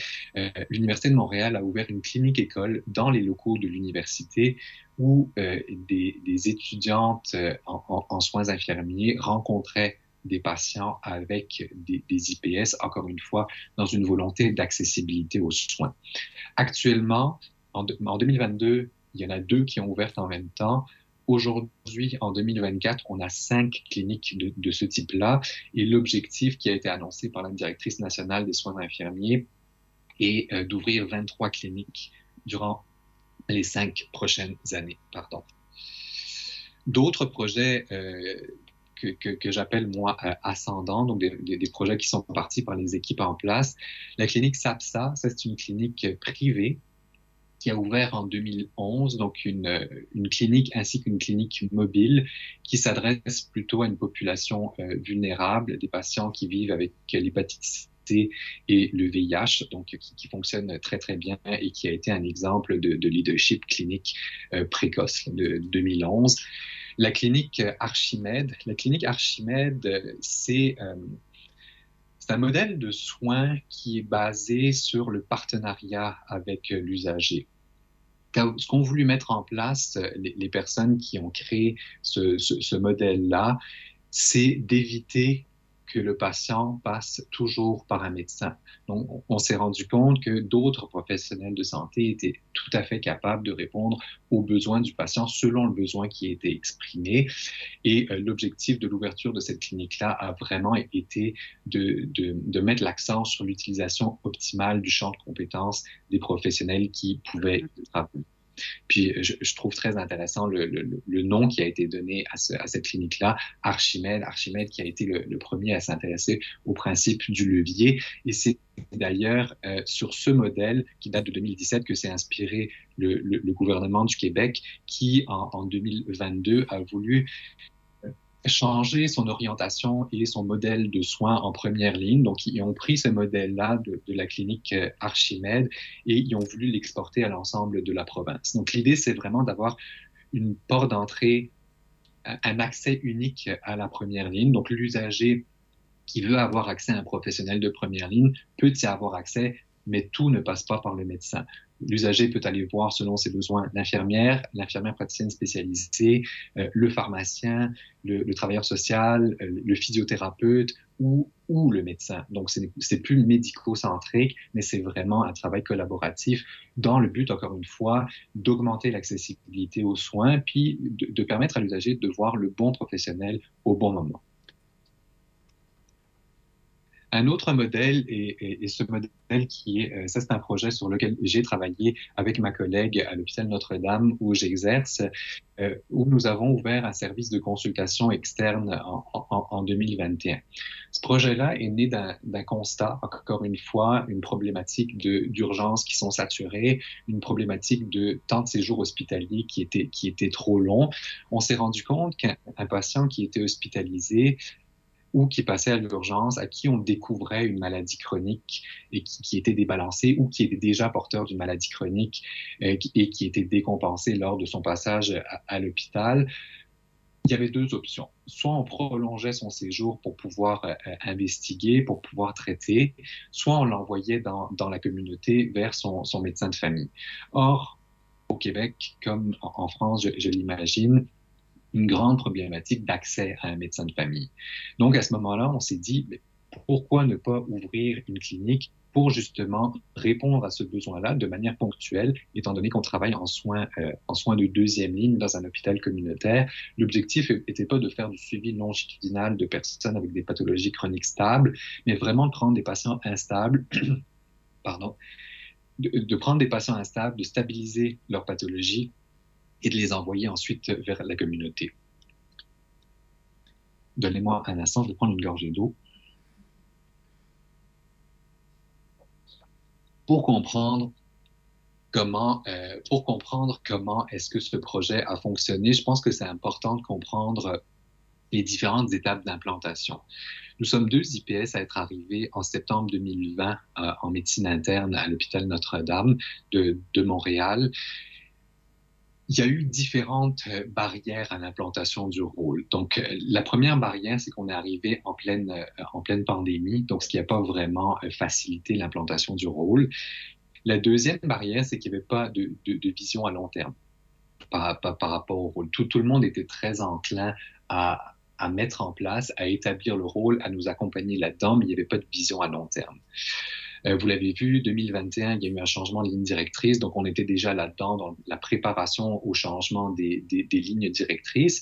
Et une autre problématique a été la connaissance du rôle. Connaissance du rôle, on a été la 2e cohorte d'IPS en soins aux adultes à graduer. Vous avez vu, le programme a commencé en 2017, donc 2018, 2e cohorte. Donc, les gens connaissaient très bien les IPS en néphrologie, en cardiologie, mais à partir du moment où on sortait de ces domaines de soins-là, la connaissance du rôle était plutôt limitée. Donc, nous avons commencé à travailler sur le département dans le service de médecine interne. Par contre, sur le département de médecine interne, il y avait déjà une population médicale, il y avait déjà des internes, il y avait déjà des externes qui faisaient très bien ce travail-là. Donc, il n'y avait pas de place pour un IPS. La volonté était là, mais il n'y avait pas de besoin établi. Donc, ça a rapidement créé un problème de rémunération médicale, étant donné que si l'IPS voyait le patient, puis faisait l'évaluation, instaurait le plan de traitement, assurait le suivi, le médecin n'avait plus besoin de voir ce patient-là, puis ça a rapidement créé un problème de rémunération. Donc, on nous a remerciés on a quitté l'étage à ce moment-là. Puis là, des gros points d'interrogation. Qu'est-ce qui se passe? Qu'est-ce qu'on fait? Va-t-on voir ailleurs si l'herbe y est plus verte? Probablement que non. Et on a décidé de rester, de prendre un risque, puis de recommencer. Donc, on s'est remis à notre table à dessin. On s'est dit, qu'est-ce qui fonctionne ailleurs? On a essayé de s'éveiller par rapport aux pratiques qui existaient ailleurs. Et étant donné qu'on était la deuxième cohorte en soins aux adultes, on s'est rendu compte qu'il n'y avait pas d'autres IPS en médecine interne qui pratiquaient alors au Québec. Depuis, la population a grandi, mais à ce moment-là, il n'y avait personne. On a cherché ailleurs, dans la francophonie, ailleurs dans la littérature également, puis on a tenté de trouver un cadre conceptuel pour mettre en place ce projet-ci. Ensuite, le projet a été implanté, puis avec les objectifs que vous connaissez, que j'ai répétés plusieurs fois dans la présentation. Le cadre conceptuel qu'on a choisi, c'est le cadre PEPA que je pense que vous utilisez également en France, en tout cas dans les différentes conférences auxquelles j'ai pu assister en Europe. J'ai vu que vous utilisiez ce modèle-là, entre autres également, donc le modèle de Bryant et Lucosius Dicenzo de 2004, qui fonctionne bien, mais qui n'est pas linéaire. Ce que je veux montrer par là, c'est que la structure du cadre est très importante, puis elle nous permet de trouver vraiment les bases de ce qu'on peut mettre en place. Puis c'est très bien expliqué, c'est très bien détaillé. Par contre, ça ne peut pas se faire de manière linéaire, surtout dans une structure qui est déjà établie. Donc, il faut rester adaptable, il faut rester malléable par rapport à ceci, mais un cadre qui fonctionne très bien. Donc, pourquoi c'est une idée novatrice? Pourquoi notre projet a été une idée novatrice? Parce que c'est une initiative qui a été la première au Québec. C'est une clinique qui est entièrement autonome. Donc, ça veut dire qu'il n'y a pas de présence médicale dans cette clinique-là. Pas de présence médicale ne veut pas dire travail en silo.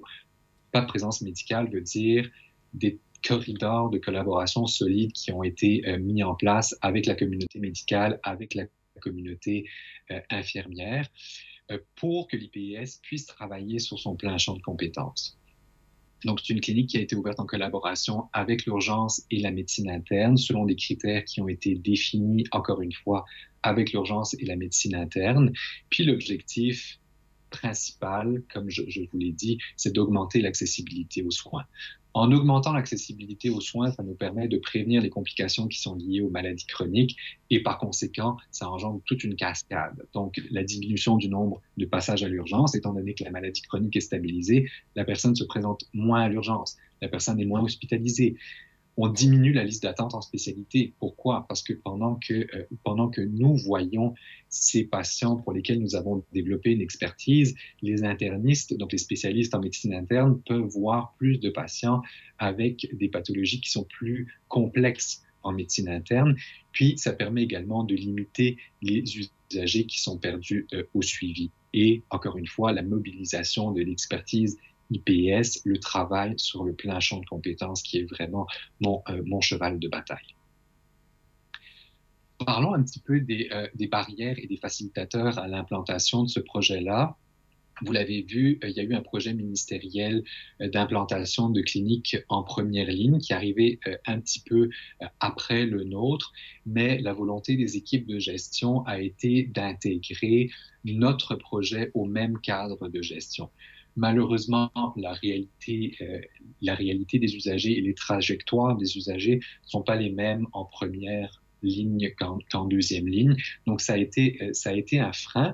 Mais vous voyez que le projet ministériel débutant, je l'ai mis et dans les barrières et dans les facilitateurs. Donc, oui, ça a été une barrière parce qu'on a voulu mettre ça dans le même cadre de gestion, mais en même temps, étant donné que le projet était débutant, le tout est resté très malléable, puis ça nous a permis d'inscrire notre projet là-dedans également. En termes de facilitateurs, on a eu le support des différentes directions au sein de l'hôpital, que ce soit la direction des services médicaux, la direction des soins infirmiers, et il nous a permis une latitude, une certaine liberté dans la conception de notre projet. Liberté, encore une fois, ne voulait pas dire travailler en silo, mais travailler en collaboration. un autre facilitateur a été la planification avec le cadre conceptuel, puis vraiment d'attraper le moment, le momentum. La crise dans les urgences nous a permis d'identifier et de combler un besoin qui existait. Une des problématiques, et ce qui fait en sorte souvent que l'implantation du rôle de l'IPS échoue, c'est que le candidat IPS veut exercer, comment je peux dire ça? Il y a une idée très claire de l'endroit où il veut exercer. Par contre, il n'y a pas de travail d'identification de besoins préalables qui a été fait auparavant. Donc, si l'IPS arrive et qu'il n'y a aucun besoin qui est présent, que toutes les choses sont déjà très bien comblées par un autre professionnel de la santé, c'est sûr que c'est un facteur qui risque de mener à un échec d'implantation du rôle. En termes de barrières, deux autres choses, la méconnaissance du rôle, j'en ai parlé un petit peu plus tôt, puis un frein qui est majeur, c'est l'absence de budget pour le support clérical et clinique. Comment se fait la rémunération des IPS au Québec? Les IPS ne sont pas payés directement par l'hôpital. Les IPS sont payés directement par le ministère de la Santé et des Services sociaux qui remet une enveloppe budgétaire à l'hôpital et c'est par l'intermédiaire de l'hôpital que l'IPS va être rémunéré. Mais cette enveloppe budgétaire-là ne vient pas avec de l'argent pour payer, par exemple, une secrétaire, pour payer une infirmière avec qui travailler en collaboration pour notamment effectuer des ajustements thérapeutiques ou du suivi de maladies chroniques. Donc, si j'avais une barrière à mettre de l'avant, ce serait vraiment celle-ci. Pour vous montrer un petit peu comment la clinique a évolué, donc elle a ouvert à l'été 2021. À l'hiver 2022, on a procédé à une évaluation de la qualité de l'acte, donc pour faire accepter le projet par les différentes communautés infirmières, communautés médicales. L'évaluation de la qualité de l'acte a été faite par les équipes médicales de médecine interne et de l'urgence et par la direction des soins infirmiers. Et en 2022, ça fonctionnait tellement bien. Les différentes personnes à l'intérieur de l'hôpital entendaient parler de la clinique puis se demandaient pourquoi est-ce qu'eux ne pouvaient pas référer des patients à la clinique là.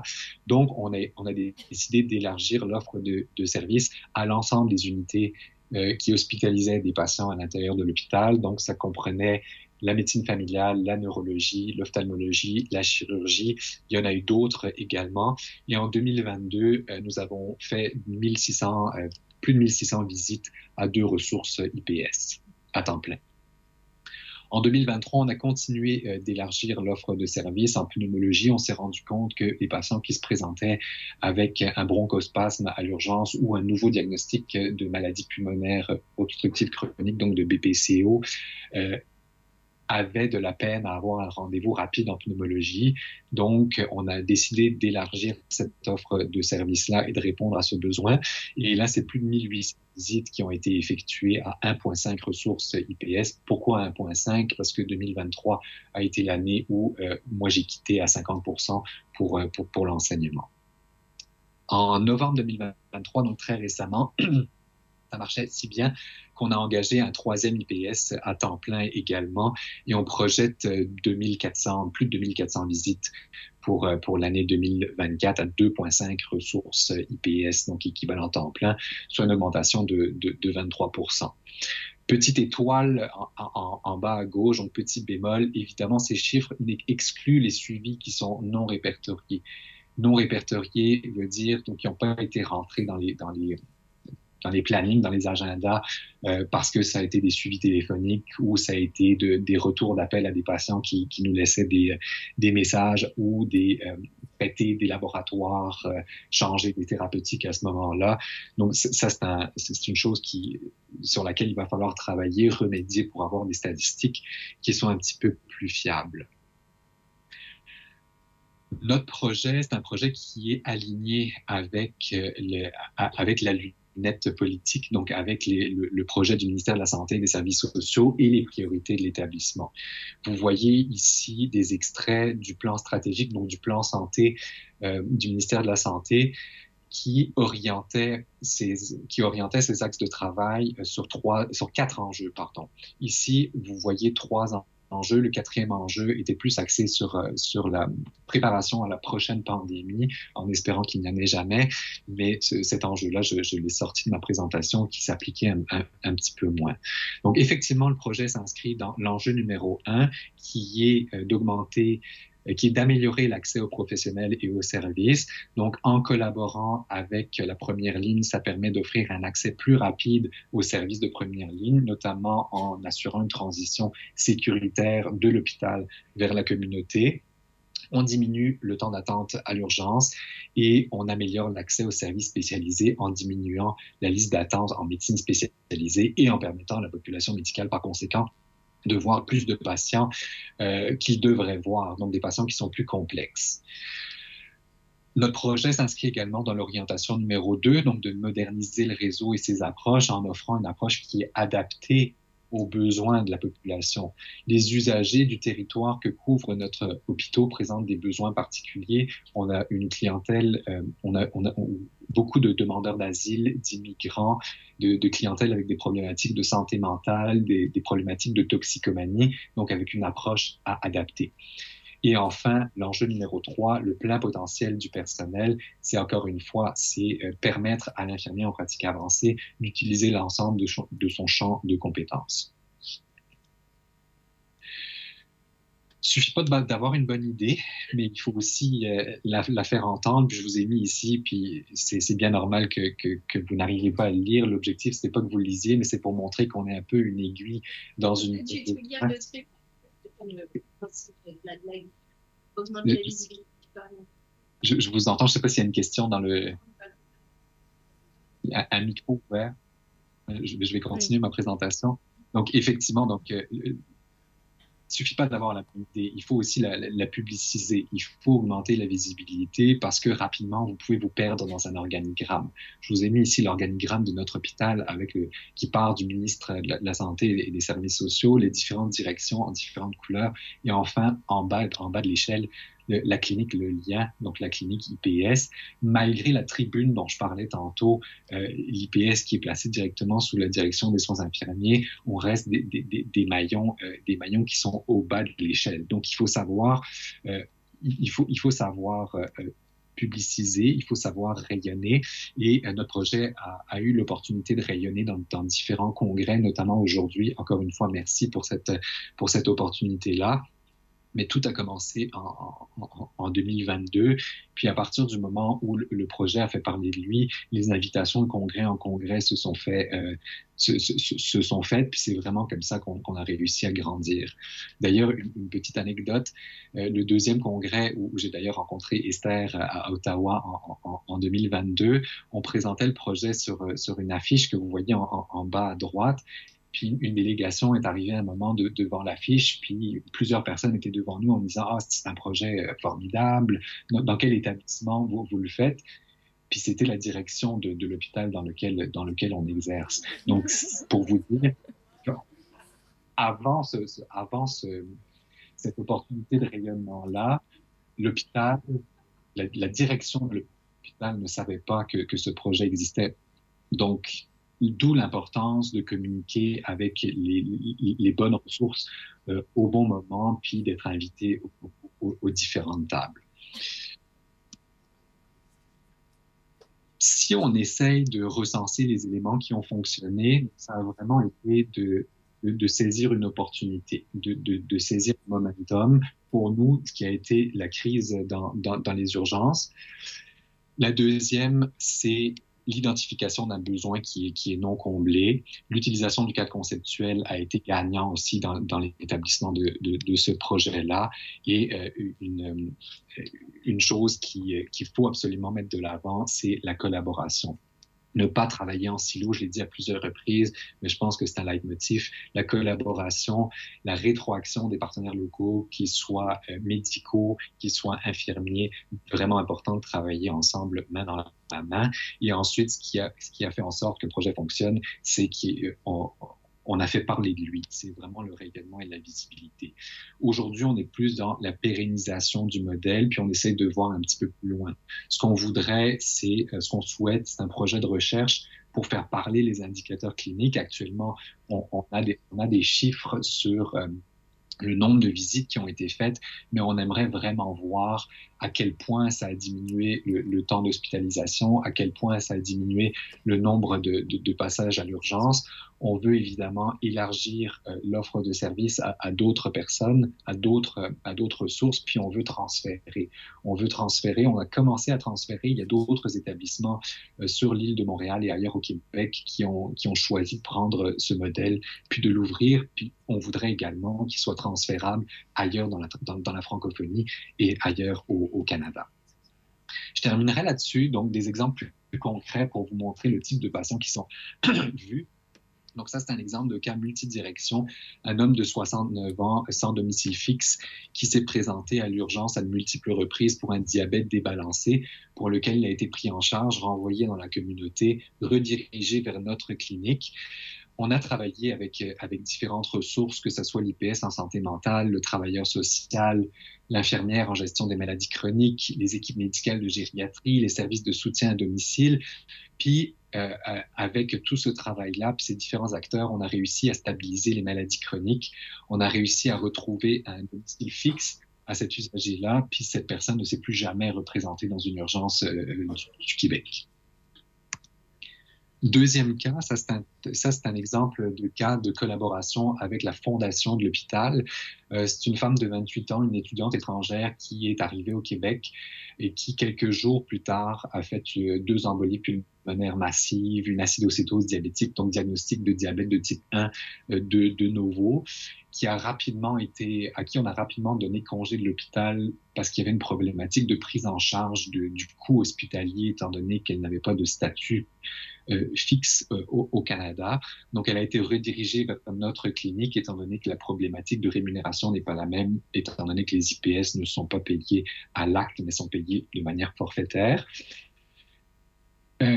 Où est-ce que j'allais avec ça? C'est ça, il y a eu un enjeu monétaire pour la prise en charge de la médication. Donc, étant donné qu'elle n'avait pas d'assurance, personne ne voulait payer son insuline ni ses anticoagulants. On a fait appel à la fondation de l'hôpital qui nous a débloqué des fonds pour payer ces médicaments-là pour 2 mois, le temps de pouvoir faire les démarches nécessaires, notamment au niveau politique pour la demande d'asile de cette personne-là. Elle a eu sa demande d'asile, on a stabilisé sa maladie chronique, puis on l'a sortie de notre clinique et on l'a orientée pour un suivi plus longitudinal dans la communauté. Troisième et dernier exemple, donc ça c'est un homme de 68 ans qui s'est présenté pour une maladie chronique, pour des maladies chroniques décompensées. Il a été hospitalisé pour ceci. Il y a eu un congé précoce de l'hôpital avec un problème actif qui était résiduel. Il a été redirigé vers notre clinique, puis la journée où on l'a vu, il y a eu des nouvelles problématiques pour lesquelles le patient aurait été retransféré à l'urgence si on n'avait pas eu les ressources nécessaires dans notre clinique et si cette clinique n'existait pas. Notamment, il s'est présenté cette journée-là en insuffisance rénale aiguë, en hyperkaliémie. Plutôt que de l'envoyer à l'urgence, la clinique IPS avait les ressources nécessaires pour pouvoir le traiter en unité de médecine de jour. On lui a donné son traitement approprié, on lui a donné le congé la journée même, puis ça a évité un passage à l'urgence cette journée-là. Je terminerai là-dessus, les travaux qui sont en cours. Donc oui, il y a eu beaucoup de gains durant les dernières années, notamment depuis 2021, mais on continue à travailler, on en veut davantage. On continue à travailler, notamment l'AIPSQ, qui est l'Association des infirmiers et infirmières praticiennes spécialisées du Québec, qui est le représentant au niveau du gouvernement. C'est eux qui sont invités dans les commissions parlementaires, notamment pour faire avancer les dossiers des IPS, dont l'avis est toujours très bien pris en compte par le gouvernement, je dois le reconnaître. Les projets sur lesquels on travaille actuellement, c'est la possibilité pour les IPS de signer une admission ou un congé hospitalier. Vous voyez que depuis, il y a eu des avancées, donc l'aide médicale à mourir et la détermination du niveau de soins pour les patients inaptes. Auparavant, l'IPS pouvait déterminer le niveau de soins, donc le niveau d'intervention médicale pour un patient apte. Depuis peu, l'IPS peut déterminer le niveau de soins également pour un patient inapte. Et depuis le 7 décembre l'année dernière, nous pouvons évaluer l'admissibilité des personnes à recevoir l'aide médicale à mourir et la sédation palliative continue et les administrer. Ensuite, certains certificats médicaux qui ne pouvaient pas être remplis par les IPS, notamment la CNESST pour tout ce qui est relatif aux accidents du travail, et l'IVAC qui est relatif de mémoire à tout ce qui est accidents et blessés de guerre, qui est moins dans ma pratique. On travaille également sur l'évaluation, la possibilité d'évaluer les troubles mentaux pour les IPS d'autres classes de spécialité que la santé mentale. On travaille à une formation en santé physique pour les IPS en santé mentale et une formation en santé mentale pour les IPS en santé physique. On travaille à ce que les IPS puissent inscrire la clientèle à la RAMQ. La RAMQ qui est l'équivalent de la sécurité sociale en France. Donc actuellement, le nom qui est inscrit au dossier est toujours un nom médical. On voudrait que le nom qui est inscrit au dossier en termes de la personne qui est première donneuse de soins, que ça puisse être un IPS pour que l'IPS puisse assurer la prise en charge globale de cette clientèle-là. Et des programmes d'intégration. Programme d'intégration, la formation universitaire étant ce qu'elle est, elle doit être complétée lorsque le candidat ou lorsque le nouvel IPS arrive sur le terrain, mais il n'y a pas de programme d'intégration formalisé au niveau de l'ensemble de la province. Chaque établissement fait son programme d'intégration pour le candidat qui arrive, mais il y a une volonté d'uniformiser ces programmes d'intégration-là au niveau de l'ensemble de la province. Et enfin, le dernier chantier, c'est faciliter l'accès au permis de psychothérapeute pour l'IPS en santé mentale. Ça met fin à ma présentation. Je vous laisse sur cette belle citation de Florence Nightingale. Donc, nous sommes un art progressiste. Les soins infirmiers sont un art progressiste. Donc, bougeons, parce que ne rien faire, c'est reculer. Je vous remercie pour votre attention.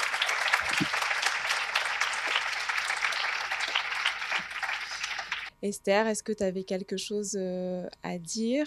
Après, ça m'a fait rire quand tu as dit, Michael, que ton institution a découvert les projets au congrès de CDF, parce que je pense que malheureusement, on n'est pas encore, t'es pas les seuls. Et en France, ça arrive aussi et ça manque des visibilités. Du coup, c'est un des grands freins aussi au déploiement. Donc, franchement, je suis entièrement d'accord avec toi. Bonjour, merci pour votre présentation.